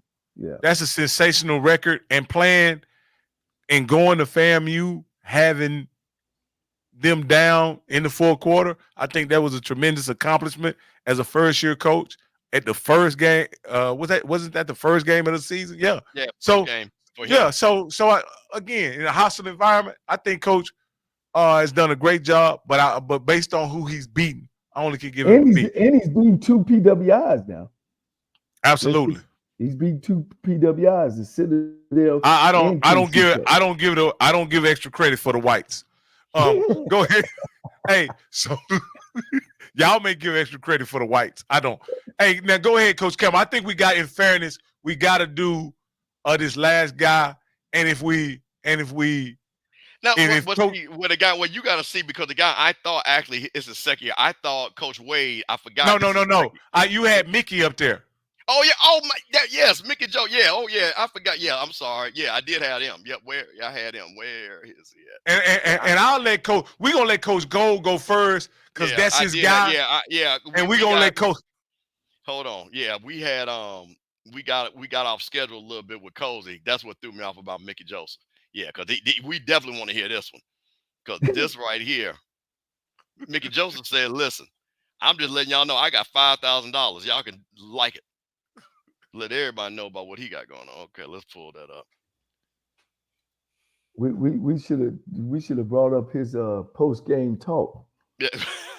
Or we still interview. can, Coach. Actually, post game interview. If we had it, we could. What about now, Rock? Is Coach Joseph showing up? Yeah. Coach Joseph, you can kind of scroll up so we can see the face. Okay, we got it. Listen, this one right here, I struggle with this. He's 1-3 in the SWAC, 4-4 overall. I look at what's happening on offense. I'm looking at some of the breakdowns, even on defense. I believe that Coach Joseph is a man that's going to have this program going in the right direction, but they're not going in the right direction right now. And I'm scared for Grambling based off of just who they got to play. So I'm sorry. And this hurts me because I like Coach Joseph. But right now, midterm, I got to give Grambling a D. I expected more out of Grambling. I expected Grambling to be sitting right here where Alcorn Southern is sitting at being number one. And I just think that lost to Texas Southern. And I know Grambling folks. My phone blew up when they lost that game. Because again, there are certain games that Grambling in their mind, Prairie View, Texas Southern, we're going to win those. The fact that they even talked about UAPB hey, we got to make sure we're focused. That's just not what the G is about. And like I say, being a big fan of Grambling going all the way back, Grambling is just not where I think they should be at this part of the season. I got to give them a D. And I hate saying that because I have a lot of respect for Mickey Joseph. So again, this is respectfully about what I'm seeing, what they're playing, not the quality of the man and who he is. I'll go ahead and go, Coach, and then you can wrap it up. I mean, I have looked at this because I really want to be fair to Coach Joseph. And they've played 8 games. They've played 8 games. And if you graded him through his first 4 games, he had an AA+. AA+. But then there's the most recent 4 games. A close loss to Prairie View, a very close loss to Alcorn, a win against UAPB, and a loss to Texas Southern. The only fair grade I can give him is a C.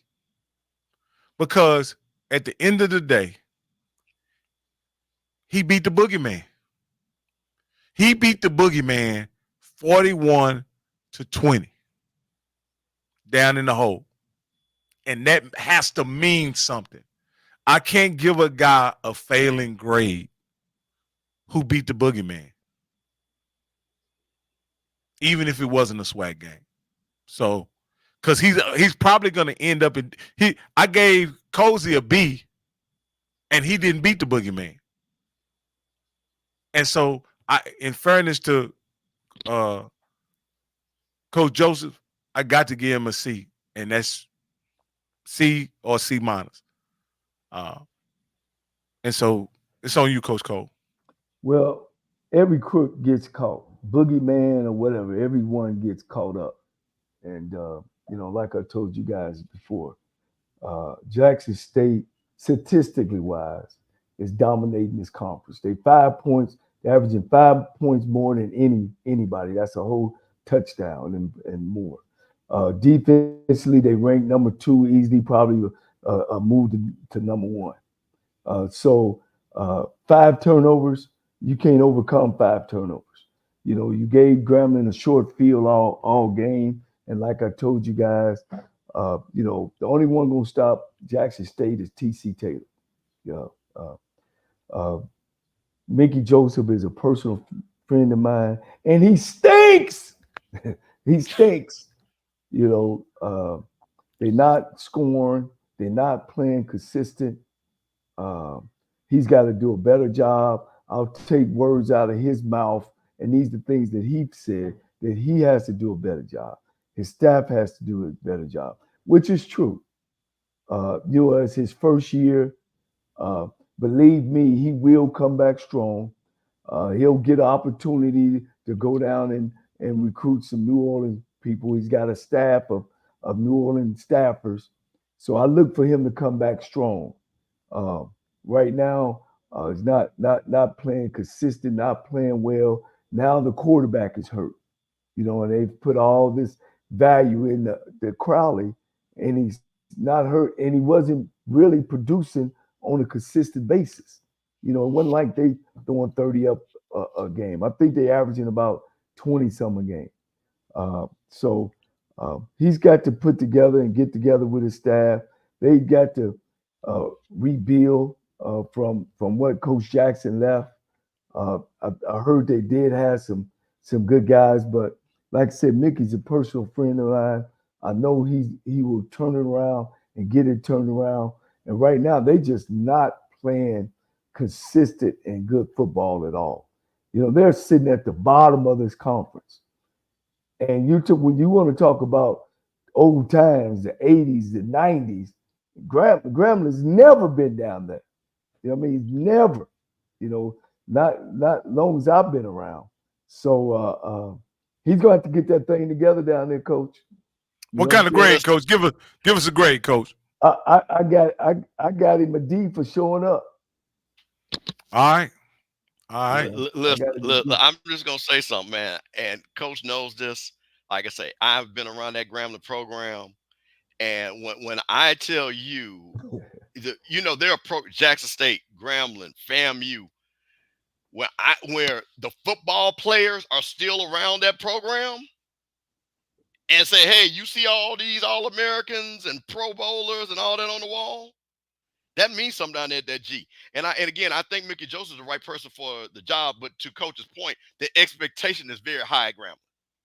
And it's always going to be high. It's never going to change. That's what you walk into when you take a job like Grambling. And no matter, we don't want to hear about the facilities or they way back there and they only got so much to. It is Grambling State University, and that's all that matters. And they are going to want to win championships. And what's funny and the Jackson State people, that Grambling people, order is restored. Boy, that order went out of order real quick after that Jackson State game. And them Grambling people are mad about that because they thought that was the turnaround for this season. But again, this was our ranking of our first year coach, where the coaches being first year at their particular schools. Just want to have a little fun with it because we did talk about these coaches and we've interviewed a lot of these coaches and we appreciate it. But overall, we got to give the coaches credit. Most of them have passing grades. So we got to give them credit for that. Absolutely. I think with one thing I will say with this crop of first-year coaches over last year's crop of first-year coaches, there's something positive we can say about every one of these first-year coaches. I think there were first-year coaches last year that you couldn't say very much positive about, and I'll just leave it like that when you really think about it. All right. So these are the results from week 9. Week 9 was kind of a small slate. This is our on our MEAC side. Norfolk was able to get a victory. South Carolina dominated, and A&T continued. They didn't beat the blacks, and they're not beating the whites. And so what do you guys see in these scores that kind of caught your eye, if anything? Well, I'm glad to see Norfolk got on the winning side. It's always positive, always a a good feeling when you know they get on the winning side. But A&T, man, wow, they sure handled it. They sure getting it handed to them. Yeah. I'm gonna just I watched 2 of the 3 of these games that's on the screen. I watched the Norfolk State game and the Howard game, and I did watch the South Carolina State. I'm gonna talk about Norfolk, and I'm gonna tell you this was the most complete game Norfolk played the whole year, honestly. And they actually had their quarterback threw for over 100 yards, 117 yards, and the rushing they did 170 yards rushing, and they stopped Howard when they needed to stop him to win the game. This is the first win they had in 6 years for their homecoming. It was a very big win. They kept the pressure on Howard. And again, Howard struggled offensively, but Norfolk played a good game. I was pretty impressed by where they played this game. This was the Norfolk team I think people, and I think Coach Oz was hoping to have when we were going to have a little bit more balance, even though 100 yards passing is not balanced per se, but it's better than 80 and 75 yards that we've seen from the quarterback. So overall, Norfolk played a game. They won it by 1 point. South Carolina State, man, listen, I watched this game, and you talking about, hey, let's get ready. And I think it was South Carolina State's homecoming. And you talking about make the homecoming crowd happy. They were singing and dancing and everything in between. Hey, they are ready for Thursday night. And he got those guys, some of his stars out of there, rested them up, fourth quarter. They're going to be ready Thursday night. So I saw this game. And once again, North Carolina A&T, it is what it is. Like I say, lost to Campbell. What would we expect any more than that? All right. And the big one for the week on the MEAC side was this game. It kind of, in my opinion, it kind of turned out the way we thought it would. The kind of the way that all Morgan State games kind of end up. They play extremely hard. It's always low scoring, but they never can score enough to win. And so that's kind of pretty much their season in a nutshell. What did you see, or what do you think about this outcome, guys? You know, Coach Wilson does a great job defensively, but North Carolina Central was shooting themselves in the foot. You know, I thought, you know, they had the game under control because, of course, you know, Morgan State is not a big scoring team. And so they kept, you know, that 2-possession game above them. I wouldn't necessarily say they controlled the game, but they kept shooting themselves in the foot on this one. But you know, they really dominated the game. You know, they had 22 first downs to 11 for Morgan State. You know, they had 400 yards total offense. But the object of the game is to get in there compared to Morgan State's 200 yards total offense. You know, Morgan State didn't have a lot or was doing a lot to even threaten. Morgan State couldn't throw the ball. So I know that Coach Trey Oliver, he'll take the victory, but I know he's going to come back and have his boys ready for next week. I'm like, Coach, I watched this game. I was very interested in this game because, again, we always hear about the defense for Morgan State. And I think that North Carolina Central, man, you know, you can say they were looking ahead and not. But, again, Walker Harris, let me always make sure I call his name correctly. Walker Harris, 18-31, 216 yards, 1 TD, 1 interception. But Jamari Taylor, this boy went nuts this game. 26 carries for 196 yards. Again, really, this game, the score wasn't indicative of how dominant Central was. But again, just the way more, if you had to try to win this game, they made the game ugly. They did what they had to try to do, but they just could not get any offense going in this game. And that's why North Carolina Central wins this game. And like I say, are ready to go into that big showdown on Thursday night. Yeah.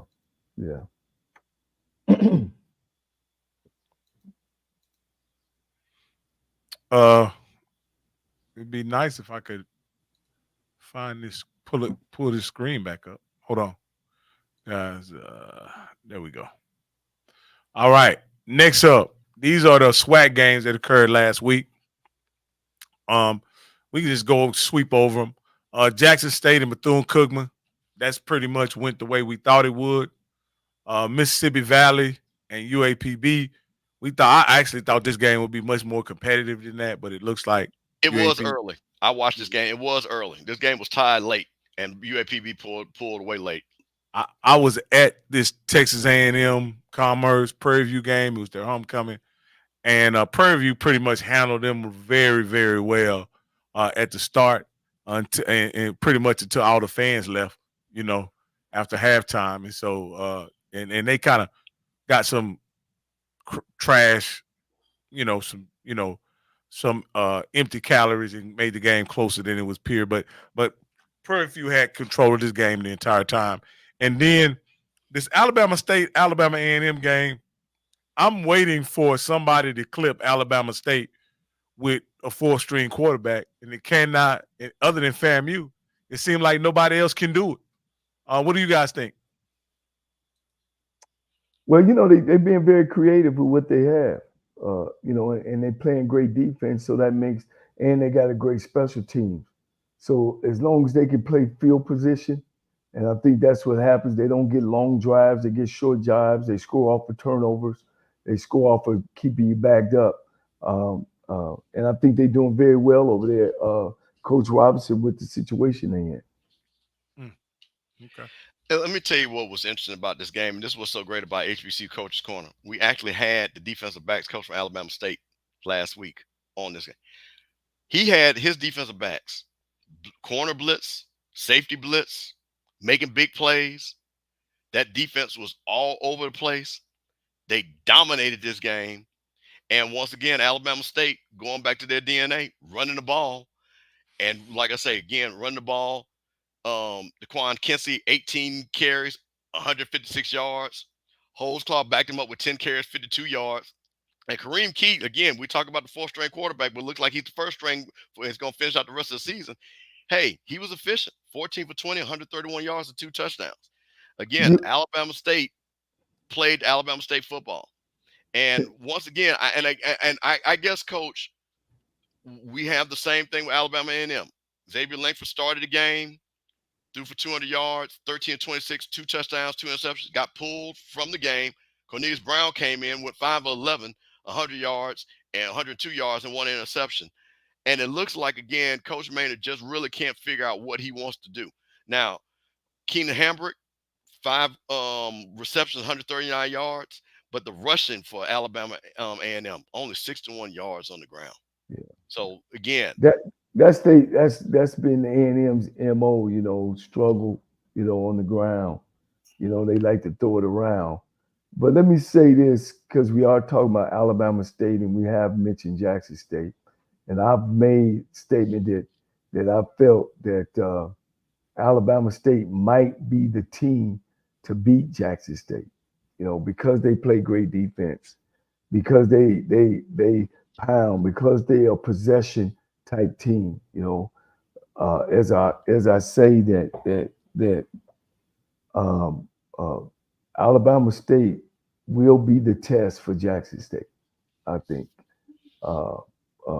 And because of those reasons. And, of course, I'm always a number guy. When I do look at the team in the numbers, I think Alabama State would play them very, very tough.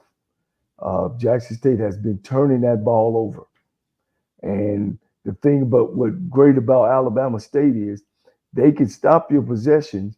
So if you don't score in some of those possessions, then they'll take that ball and they'll eat clock up as well, because they're going to pound it and they're going to run it. You know what I mean? So that's going to be a great game, even though it ain't coming yet. I look forward to that game. And I'll say that, agree. Yeah. I'm just going to make a quick statement about this Jackson State Bethune game. And Jackson State, in his last 2 games, had nobody scored on them in the second half. That is focus. And Bethune came out hot. Score, I believe, was tied at halftime. Home, like I said, my daughter's down there, Bethune-Cookman. She texted me, said, "Oh, we about to beat Jackson." I said, "I don't know about that. I don't know about that. Let me help you. Look, go get you another drink, you and your girls, because there's a second half of football." Neither side didn't get another text after that text. Yeah. So, I gotta say, hey man, listen, Fortillion, great catch. I mean, Herb Mulligan doing Herb Mulligan things and stuff like that, man. And I just want to say something. And Coach, and I don't want to get too far on this, but I watched all these games, and we're talking about it. I have seen more 50-yard runs than I have ever seen in SWAC football. Is it just a function of people not teaching tackling anymore? Is that what that is? Well, the game is spread it out now. It's a finesse game. It ain't a pound game anymore. It's a finesse game. So yeah, I think the team that tackles the better and can tackle in open field are teams that are successful. And that's one of the things. If I ever became, a head coach again, I would tell my defensive coordinator that we would have tackling drills every day.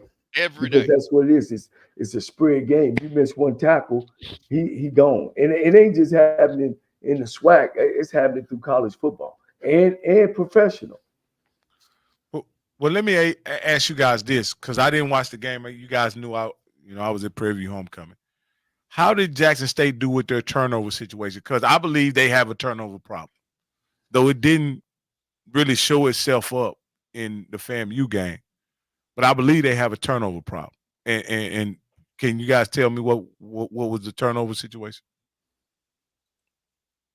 Which one are you talking about against the Bethune game? Yeah. Okay, hold on. Let me pull that up. I got it. Okay. They had team stats.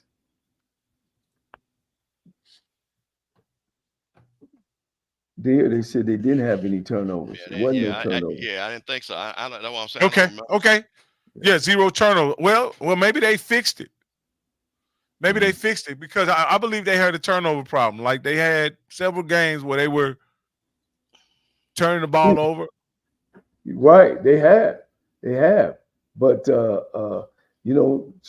rushed for 350 yards against against Bethune-Cookman. And they're not going to do that against Alabama State. They barely can throw the football. When they throw the football, they turn the football over. And that's why I'm saying about the Alabama State Jackson State game.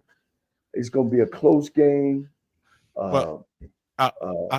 Coach, you say they won't run, and I'm make a bet with you, Coach, when they play. But at the end of the day, I saw Alabama State play North Carolina Central, and they can be run on. And I think Jackson State is going to be the best running team they've played all year. And Jackson State will have at least 200 yards rushing against Alabama State. Look. And I'm betting that's not going to be true. I see them running 200 yards on Alabama State. You just don't run 200 yards on nobody. I don't think nobody in the conference is averaging 200 yards. But I get it. We definitely see. Okay, this is one of the big game results that we can move on to, which was Grambling and Texas Southern. I picked Grambling in this game. I didn't think Texas Southern had what it took to beat a Grambling team that I thought would bounce back and play much better. Just like Bethune-Cookman for my man here. I guess I'm down that hill every week trying to pick Grambling to get a win. They just not gonna do it, I guess. This is what's so great about technology. I had like 2 TVs, 2 laptops, a phone. I had all these games on. And again, Grambling being one of my schools, and I knew we were playing Texas. I really watched this game. And Miles Carlin went down in this game. DJ Bailey came in and finished the game out. Chase Wilson played well for Texas Southern. Texas Southern's defense once again got it done, man. They got it done. They kept the game close, won it in the end pretty much. And I just think Grambling, looking at this game, when you watch this game, you thought Grambling was going to finally do something, but they just couldn't ever get anything going offensively. And Texas Southern, you got to give them credit. They ran for 189 yards rushing. Again, it was a team effort on the rushing attack. They had balance, 177 yards passing. So again, Texas Southern played kind of their Texas Southern game. Grambling had 154 yards rushing, only 102 yards passing. And again, when you're talking about the receivers that Grambling's got, again, you got to get more than that. And like I said, this is the reason why we're concerned about Grambling. Texas Southern, like I said, with the win at home. Yeah. All right. You got anything you want to add, Coach? No, you know, when I look over the whole season, it's like everybody is kind of struggling offensively in the second half. Nobody's putting up big points in the second half except but Jackson State for some reason. I don't know if it's they're not setting up plays from the first half. They're not making adjustments in the second half, or let's just say the defense are making better adjustments at halftime. We can say that as well. So, you know, it makes the game interesting. It's a lot of parity in the conference, and it makes it real challenging, and it makes it exciting that now everybody still in the middle of the year have an opportunity to win the conference. You know, this game right here reminded me of that what I thought I saw at Southern Homecoming was not probably real. I saw a team that was able to execute, run the ball consistently, and make a few plays here and there in the passing game. None of that came to fruition in this game. Matter of fact, even though there were times when the game was very close, Southern never was really able to mount any offense of any significance. And so even though there was a period of time where they were one score away, it seemed like FAMU was 40 points up because they couldn't get any offensive production. I'm not sure what the stats was. I'm sure you guys are looking at it. But that's I'm saying this reminded me of the Southern that I thought would show up this season. 406 to 205 total offense. Okay. Yeah. Southern had 205, Florida A&M had 406. That's complete dominance. Yeah, they doubled them up. They had the ball 34 minutes to 26 minutes. You know, so that one tells the story. They had two third downs out of 16 tries. At least they was 2 for 2 on fourth down.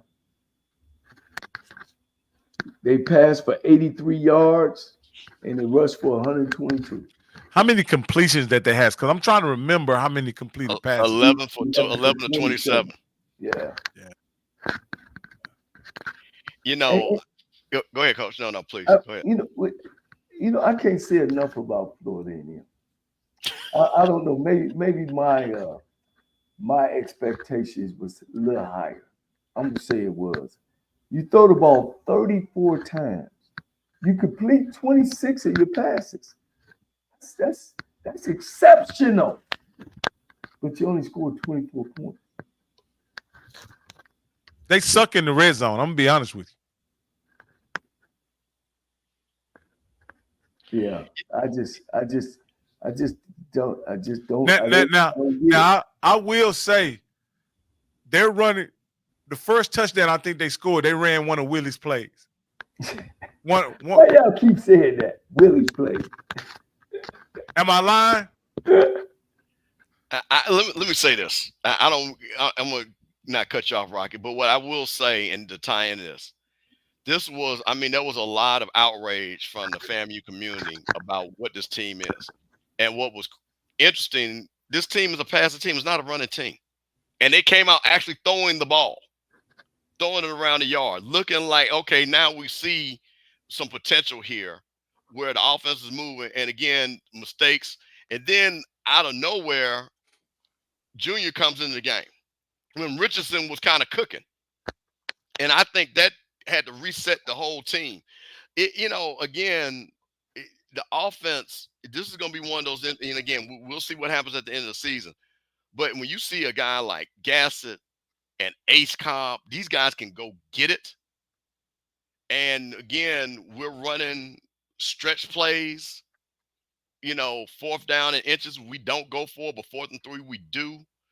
You know, these are things that, again, that the FAMU faithful just, you know, not happy about. But I will say this, with that being said, this is the best defensive game that the defense played. Yeah. And the Yeah. defense, this defense actually played like we thought they were going to play all year. They didn't allow the big run, which everybody was looking for. They actually outrushed Southern because Southern Mr. Campbell, we're going to ram for 200 yards. You saw what we did all corner. And the Jack State people was giving them play. Hey, run this play. This is what we ran against FAMU. None of that worked. None of that worked. This is the first time in my life that I saw Southern and Jack State people rooting for the same team, rooting against the same team. So that really tickled me. But no, FAMU's defense stepped up. But once again, this is something that Coach Colsey and Coach Henry and Coach Burris, you see, and even Gasser was like, I'm open. He you know, it was a play that was ran. He was like, I'm open. And you just gotta go with what you know. You got to, and Coach, you notice you got to get your best players the ball. I think we're trying to set up things and be spread when sometimes you just gotta, hey, Jack State understands, give Herb Mulligan the ball, throw it to Fortillion. You know what I'm saying? Give your playmakers the ball. And I think FAMU has just not understand. Ace Cobb, Jamar Gassett, let's throw the ball and then set up the run. But again, you give up 6 points, you're going to win the football game. And one thing I will say, and this was important, this is just a personal thing, we could not let Southern be the school that broke that streak in Bragg. Because listen, now Jack State folks, they've been on FAMU people's necks. I mean, this is ridiculous. But Southern folks is a whole nother level of the stuff they would have been talking if they would have been the one to break that streak. So I'm telling you, they would have called it Mumford East. Man, listen, if Southern had been, I mean, man, because when I say Southern folks know how to talk, and I'm gonna say this because my nephew Adrian Cook, and I like Cook, but I literally had to block him, and the only reason I had to block him because I do business, and he was tagging me so much. People in my business like, "Who is it? Are you arguing with someone?" I'm like, "Nah, man, I don't argue like that." So them Southern folks will get on your neck, man. They will wear you out. So that's why I was like, and this was the one game out of the whole season that I was not thinking football. I was thinking, just Lord, please do not let Southern break this streak. I'm not going to even lie, because Southern, I mean, Jesus, they would have been talking like no other. So like I say, we dominated the game overall, 24-6. But to your point, Coach, again, was it 17 points of offense? Because one of the touchdowns was a run back by Gass, a great play that he made on a run back. So again, 24 points. Like I say, this FAMU team got to score more. But like I said, the defense can keep maintaining. Like I said, we should go crazy. But no, like I said, I want to bring this up, Coach, because this was our predictions. Before we go to our predictions for the game, I want the people up top to look at what we had. The people watching, kind of look at our predictions for the West. Go over it, Coach, and I think I overvalue Prairie View. I overvalue Grambling, and we all, undervalue Texas Southern. And so I think in this situation, Alcorn still has a chance to come out with a conference victory, but it's looking highly unlikely with those guys having to face some really tough games coming up. Well, what do you think about your? But once again, guys, I mean, it's so much parity. We don't know what's going to happen from game to game. It's no one dominating team besides, to me, it's Jackson State. And at the end of the day, everybody is, playing right there. Next in line to me is Florida A&M, and the reason why I put Florida A&M over Alabama State is because they got a quarterback. So here are East predictions. Here are East predictions right here. Yeah, I had Jackson State 3, but we all got the big 3, right? Yeah. I think coming in, I wanted to take credit for Alabama State, Jackson State, and FAMU all being in the mix, but when I think at the bottom 3, was anybody gonna? Yeah. I'm just disappointed on number 4 pick, because I told you guys, and I said this when everybody knows it. I said FAMU and Jack State was 1A, however you want to flip it. It's proven that to be true. I don't think anybody's close to FAMU in the same class as, and Jack State actually this year is in a class by themselves. I think they're on a tier. I think we're on a tier by ourselves. I think everybody else is kind of just grouped together. But I'm just gonna keep saying this. Bethune-Cookman, come on, man. Come on, man. Y'all let me down. Y'all let me down. But the rest of it, you know, I do have a bet with Jay White from Alabama A&M. I said they would only win 2 SWAC games. I think I might be able to skate because I think they snuck one game. I didn't think they were going to win. So I'm going to have to see. If not, I'm going to have to wear an Alabama A&M sweatshirt, which would be totally disrespectful. All right, guys. These are our games coming up on the MEAC side. We got a big game, and we got these games coming up. They only have 6 teams, so it's only and then we put a Tennessee State game in here as well. These are all CAA schools other than this one. Tennessee. Am I looking at the right? Right. Yeah. You're right. This ain't nobody MEAC anyway on this. Okay, my bad. Yeah, this is not no MEAC. This is what's funny. What is funny? All 3 of them teams need to be in the MEAC. Can we say that though? Jesus. All right. So, what about this? What do you guys think about this game? You know, I'm not gonna pick North Carolina NCAT. I'm not gonna pick them. William and Mary, UT Martin over Tennessee State, and I'm gonna go Villanova over Hamilton. All right, you gonna pick all the whites, huh? You just gonna pick all the whites, huh, Coach? Well, UT Martin is good program. A&T ain't no good. And Villanova, I think, will beat Hampton. Yes, I guess so. What about you, Mr. Campbell? I'm gonna go with Coach. I think he's 100% right on all those picks. And like I say, you know, I'm just gonna keep saying this. UT Martin is, like I said, they're 5-3, second in the Big South. That's the reason why I see why Coach made that pick. But you know, North Carolina A&T. I mean, and shout out to them, you know, for what they're doing academically. But they really are going to have to make a decision of what they want to be. I saw the girls basketball team. I think they're preseason, but that football team and what they're going to end up. They keep saying they don't have the money to pay that coach out. But what do you do, Coach? I mean, you're just going to let him go because it's going to, like you say, Coach, you said it's going to drag the whole school down. Coach said it's going to drag the whole school down. Are you going to go through this season and go through another season, Coach, knowing it's not going to get any better? Tell me, who sits up at a bar and has some drinks and argue over whose engineering program is the best, or whose business school is the best, or journalistic school? You know what I mean? You'd be like, man, we got a great engineering school. Okay, great. But what about the football program? Now, Coach, man, I enrollment is up. It depends on which bar you go to now, Coach. Because if you're around them Howard and Morehouse folks, that's the only thing they're going to argue about. They ain't going to argue about no sports. So if you go to one of them bars, because that's all they can argue about. Hey, man, Morehouse folks will argue you about everything but a sport. Trust me. I'm around them jokers every day. Well, I just left Baltimore 2 weeks ago, and we sure didn't argue about no engineering and health medical school or nothing like that. But I understand exactly what you said. All right, Coach. This is the big one, Coach, and this is on ESPN this Thursday, and I can't wait. To see my man Trey Oliver against my man Tennis Berry. I think this is going to be a great showcase of MEAC football. This reminds me of last year when I watched Morgan State play North Carolina Central, wasn't it? And it was a really competitive game. I think it was a 10-6 game last year. And I'm going to have to look at the conditions. What will be the conditions for this game? But in this game right here, I got to go with the home team, which is North Carolina Central. And I got to, you know, the best coach in HBCU football, in my opinion, is Trey Oliver, and I got to go with Trey Oliver. I second it. I think North Carolina Central can score.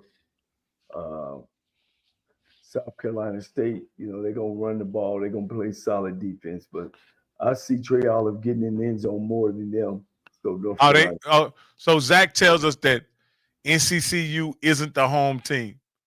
They're not the home team. Yeah, it's at South Carolina State. All right. So if that's the case, I'm still going with NCCU. Yeah, and a fun fact, which I love, and Coach, I know you're getting ready to break down some more. They are letting people in for free. You log on. They say they want to bring the city out on a Thursday night. So I like the fact that they're doing that. I like the fact that they know they need to get the crowd in there and make this a game that can get loud. So shout out to the athletic. I don't know who the new athletic director is over at South Carolina State, but shout out for the fact that they're saying, you know what, sometimes you can't make all the money. You can make it in another way by bringing in the people that maybe have not seen the South Carolina State game and enjoying it. So I'm really curious to see how this is going to work out by letting in everybody in for free. And also too, they're logging. They have to log into a database, so they're actually capturing their names and emails. So this is the potential to actually sell them tickets going forward. So I actually think this is a really smart thing. Well, the thing too is that the money is made on concessions and parking. The real money. So hopefully that's part of their plan. Well, they got an extra $40 to go eat some more popcorn and drink. Yeah, buy a hot dog. If y'all end up, if any of our followers out there that's going to this game and they going for free, buy a hot dog, buy something, buy a cold drink or something, man. Shout out to Nate Cochran. Thanks, Sean. Shout out, hey man, listen, I like when ADs understand what the assignment is. That is because a lot of people. How many times we seen those Thursday games have been like 8 people in the stands? Yeah. How many times have we seen that? I think this thing is going to be nuts in that stand on a Halloween night and things like that. Matter of fact, I'm gonna tell you how big this game is. And again, I'm leaving to go to Tallahassee tomorrow. There's a big alumni party Thursday night. I'm not going to that party because I'm gonna be in my hotel room watching this game. That's how big this game is to me. Man. Yeah, but I'm telling you, so both coaches are friends of the show. Both coaches, if we had to give the coaches a grade, we've already given Chinnisberry. Like I say, some people on this show want to give him an A. Other folks will give him an A. Trey Oliver, we would consider the dean of the coaches right now in HBCU football. I think this is going to be a tremendous game, but I just think that Central is battle tested, and I think that they understand the assignment of a type of game like this. I think if this is next year, I think it's different. But I got to go to North Carolina Central. I think this game is going to be close, but I think that Trey Oliver, I think, is just going to win this game. I got to go with Central. But South Carolina State, I will not be. I have to play it both ways. If you guys can get Eric Phoenix going and not turn the ball over, that's your key to victory. All right, let's go to the next slate of games in the SWAC. Let's go with this is a. I don't know what this game is, but it's Prairie View and Mississippi Valley. Bubba needs a win against a SWAC school, and I believe he'll pull it out against Mississippi Valley. This game is at Mississippi Valley. Valley is 0-8. They played UAPB okay, but I'm like you, Prairie View has to win this game. This is non-negotiable for those people down in Prairie View. So I'm going with you. I've got to go with Prairie View on this game. Okay. Coach, it's on you.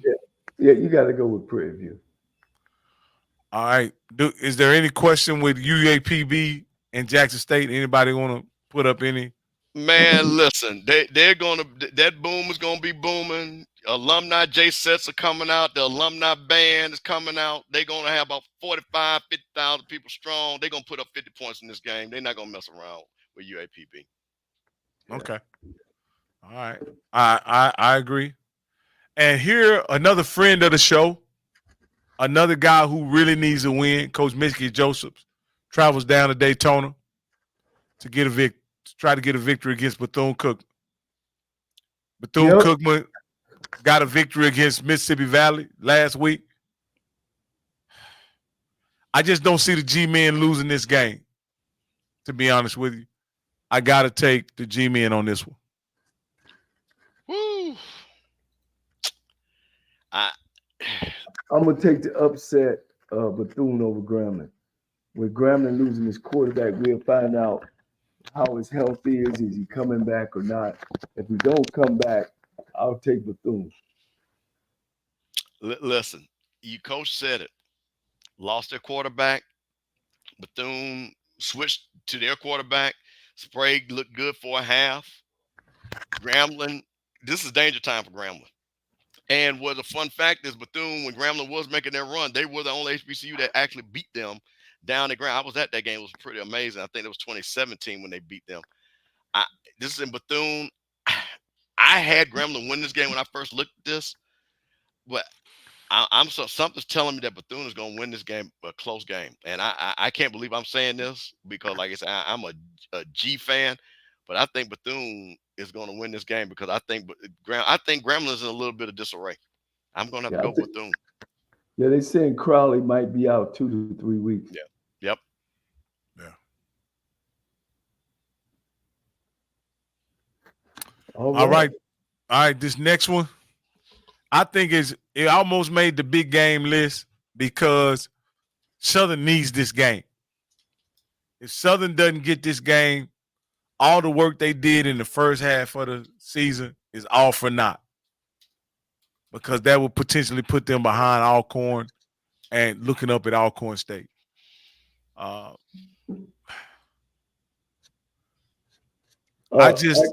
got A&M because Southern still ain't figured out on offense. I think Maynard at home can put points up. I got A&M.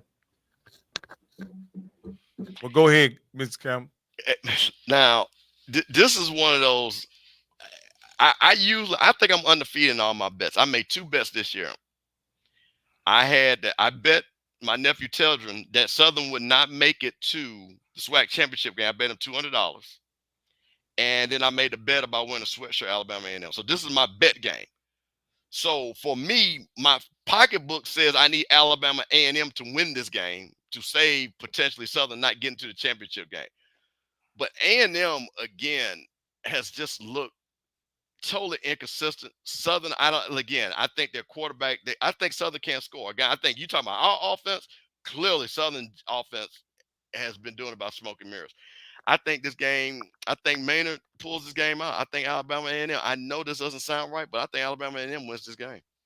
Yeah, guys, I'm gonna be honest with you. I just think Alabama A&M's Southern will be able to run the ball against Alabama A&M, and Southern defense is pretty stout. To be perfectly honest with you, and I look for Southern to win this in a narrow victory, something in the neighborhood of 17-14, 17-10, something like that. But I don't see Alabama A&M putting up much points against Southern, to be perfectly honest with you. Southern actually played, pretty tough against FAMU, and I just think they'll also play tough against Alabama A&M and winning a close victory. I tell you what, now I think Perry dipped up out of here, but I remember Perry White last year. I think Southern had this long winning streak against Alabama State and they lost. I think they have the same thing against Alabama, and Southern doesn't lose to those schools. Hey man, listen. I think again this streak is going to get broken. Southern again, when you look at them offensively and you look at Alabama A&M could get any. I tell you what, if they play offensively like they played against Alabama State, they're going to win this game. They're going to win this game. So we'll see. But like I say, I'd rather wear the sweatshirt to give up the $200. All right. This is what I consider a big game for both teams. Every game Alcorn play from here on out is a big game. It's a big game. Every time they lose and Southern lose, Southern's in the favorite. And every time the Alcorn lose and Southern lose, Texas Southern is waiting right there. So we got to count all the wins and the losses next week.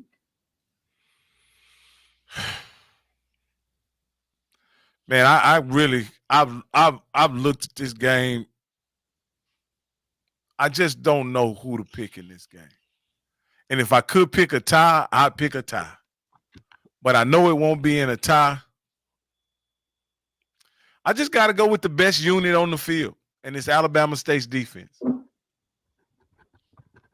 I got to go with the best unit on the field. Good choice. And I got to go with Alabama State. Go ahead, guys. Listen, man, I'm going to tell you what's so funny. I think we talked about this. I think Alabama State had a crazy schedule where literally like 9 out of their 12 games were in the state of Alabama. This game is in Mobile, I believe. If I remember correctly, yes, it's in Mobile. So while Alcorn might be the home team, Alabama State is the home state. Yeah. I think Alabama State's defense is again going to rise to the occasion. I think they understand what they're playing for. I think Alabama State has acquired confidence looking at their schedule, saying that, hey, if we can keep winning, we got Jackson State at the end of the season, we can go to the SWAC championship. I think they understand the assignment. I think Alcorn, again, I think they're playing close, but I think Alabama State has played better offensive teams, and their defense has come through. I got Alabama State winning this game. Yeah, them boys say they Alcorn got an off week, so they should be well prepared. Okay. All right. This is the big one. This is the big one right here. What's big about it? But that's what I'm saying. Why even lie to these people like this? This is the big one for all the marbles at HBCU Coaches Corner. This is against the TSU alum versus the Florida A&M alum. Coach, you just go ahead and go first, because you're not gonna talk too long about what you even think gonna happen. So I'm gonna let you go. TSU. Who you rooting for? TSU.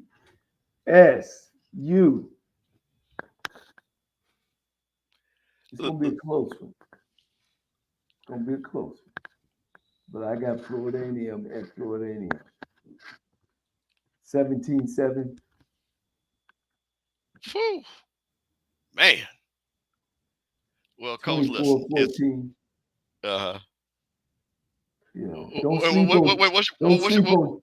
Don't sleep on Texas Southern's defense now. No, they like to intercept balls. I agree. Well, here's the thing, Coach. This is homecoming for Florida A&M University. The Rattlers are coming to the home. Most of us will be there Thursday.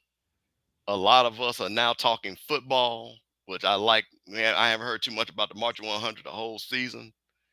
I think that the football team, the new guys even understand that we don't lose and brag. I hear the new guys saying that now. I like that. I really like that. So I think this will be our breakout game. I know I've been saying it, but I think I'm going to have to ride this one. I think this will be our breakout game. I think FAMU will finally get 28 points. Finally, I think this will be the game they get 28 points.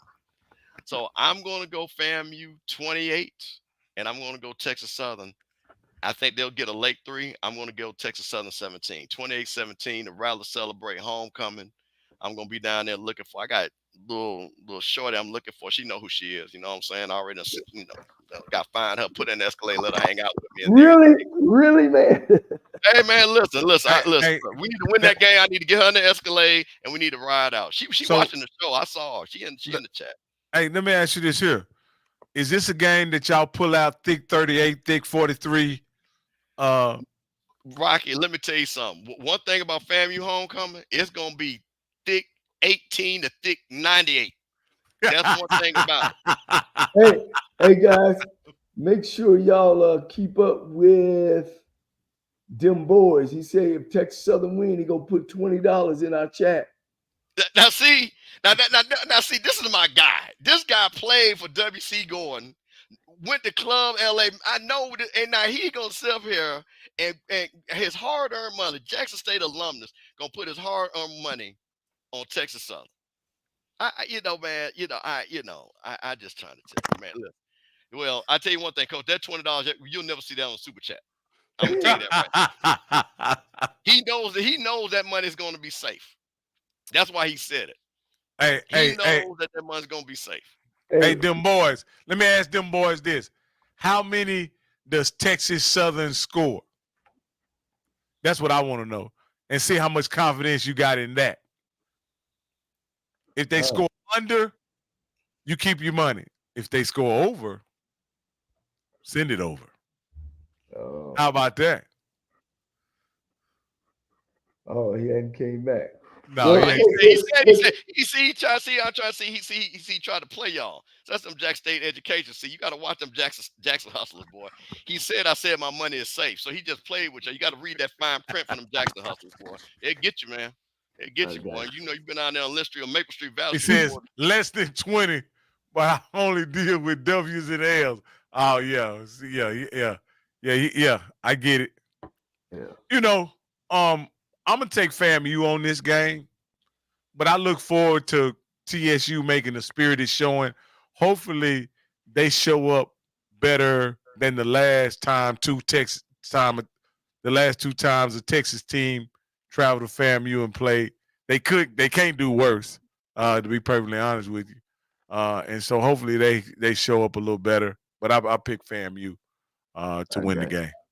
No doubt. Yeah, man. We're not. Well, I tell you one thing: Texas Southern is not going to break the streak. They're not going to break the streak. Bragg is going to be sold out. I'm pretty sure the Ocean Soul is not coming all the way to Tallahassee. So it's just going to be the football team with a sea of orange and green. It's going to be hot. FAMU folks is going to be rowdy. And again, I think this homecoming, man, we don't lose homecoming, man. We've been winning homecoming for a second. We don't lose homecoming. I got you. So shout out to all the rallies and shout out to my folks. So I'm gonna say this, and this is why I just want to make this quick point. I've seen a lot because I think I have friends that have children at a lot of these schools. I want to say something. Be safe for homecoming, but I also want to say this to the news. Stop saying that a shooting that was in the proximity of X university had anything to do with X university when 99% of the time it had nothing to do with a student or alumni.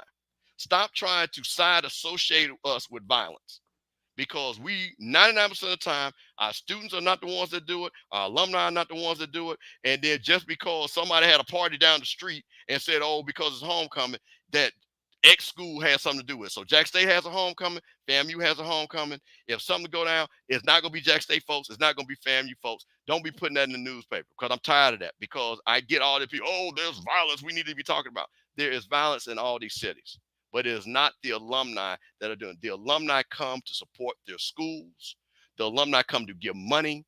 And these people, and I'm gonna say this again, these people college educated, they ain't trying to get nothing, they ain't trying to get a misdemeanor. These folks got licenses, law licenses, doctor licenses, real estate license. They ain't messing around. So stop with that foolishness, because like I said, this is that white media once again trying to paint this broad brush. And I'm saying this because I've seen this, and I have my white friends that I went to high school with.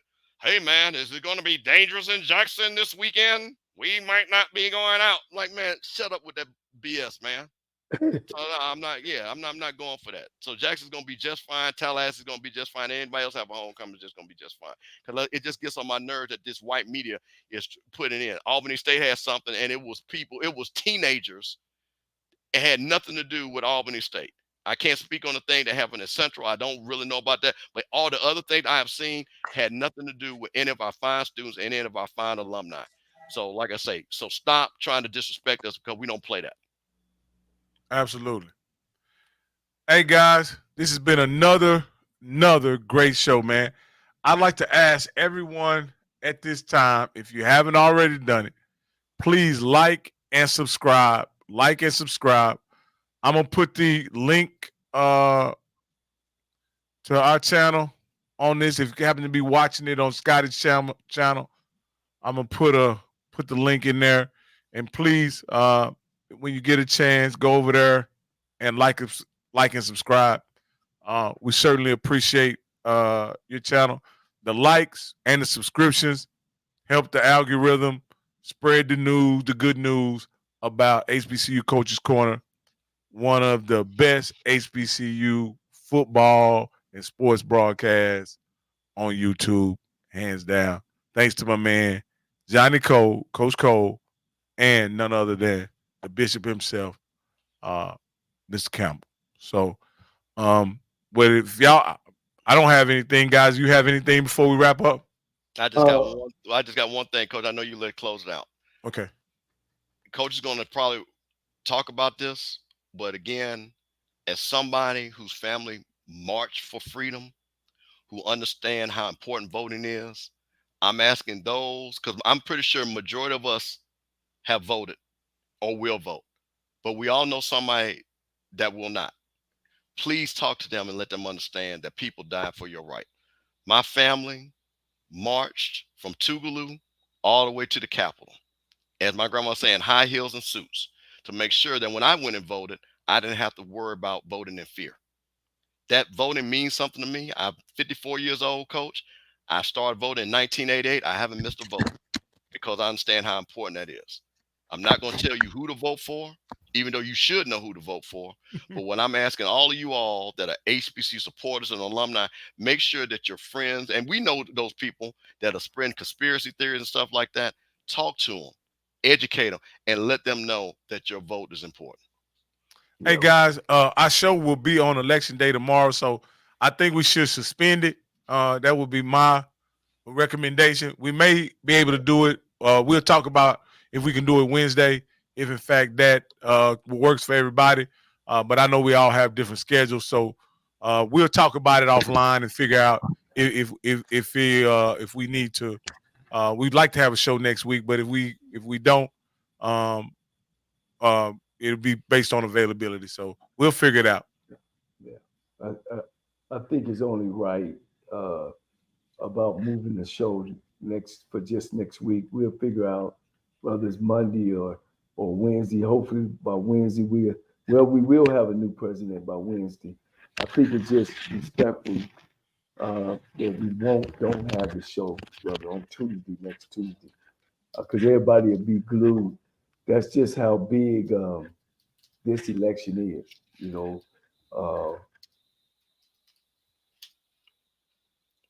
Going around in circles about who our next president is going to be.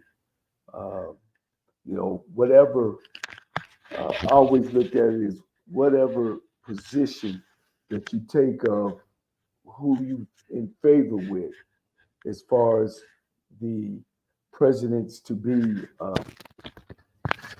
words of what they're saying, what they're stand for. I know Kamala Harris has been getting a lot of who she is. I think she's told you who she is.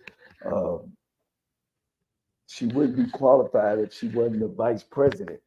I don't get that, and I see, I know this social media, this media thing is talking about black men not supporting Kamala, or young black men not supporting her. And I've seen some clips of guys talking about how she used to be, and she's just now owning she's black. Let's wipe all that out. I mean, now all that is because we're not asking the other candidate the same thing. You know what I'm saying? And a lot of times we get caught up in how much money somebody has. Well, you only got one butt. You can only drive one car. You only got two, a pair of feet that you can only wear one pair of shoes. It's about who you are on the inside. The same problems going on in $10 million houses are the same problems going on in $1,000 house. Believe me, as long as there's people, things happen. It don't matter, how much money you got. It's about who you are as a person. That's how I kind of look at it. I think Kamala Harris is qualified, just as definitely as qualified as the next candidate. She's been a DA at one of the biggest states in the country. So I think let's look at the things that she stands for. That's important. And the things that she's talking about and representing fits you and what you want in the United States, then you vote for it. If Donald Trump is saying some things that he likes or he stands for that you like, then you like Donald Trump. Let's get out of the personal of how you feel about somebody. And yes, you can do what you want. My show, I'm just letting you know that I'm I'm looking for what they stand for and things that's going to affect me and my house and my family. I think that's the way it is. But if you don't vote, I think you're making a big mistake. Each and every vote counts, and vote for the person who you think is the best candidate for the United States. I appreciate you guys. As always, if you feel yourself going down, you feel yourself not doing the right things, man, always remember there's somebody upstairs. Everything that takes you down makes you better on your way up. Thank you guys for continuing to watch our show. I look forward to seeing you guys next week. We will let you guys know through YouTube that we will definitely have a show next week. Again, appreciate you. Tie a knot at the end of the rope. Hold on tight, because ain't nobody bad like you.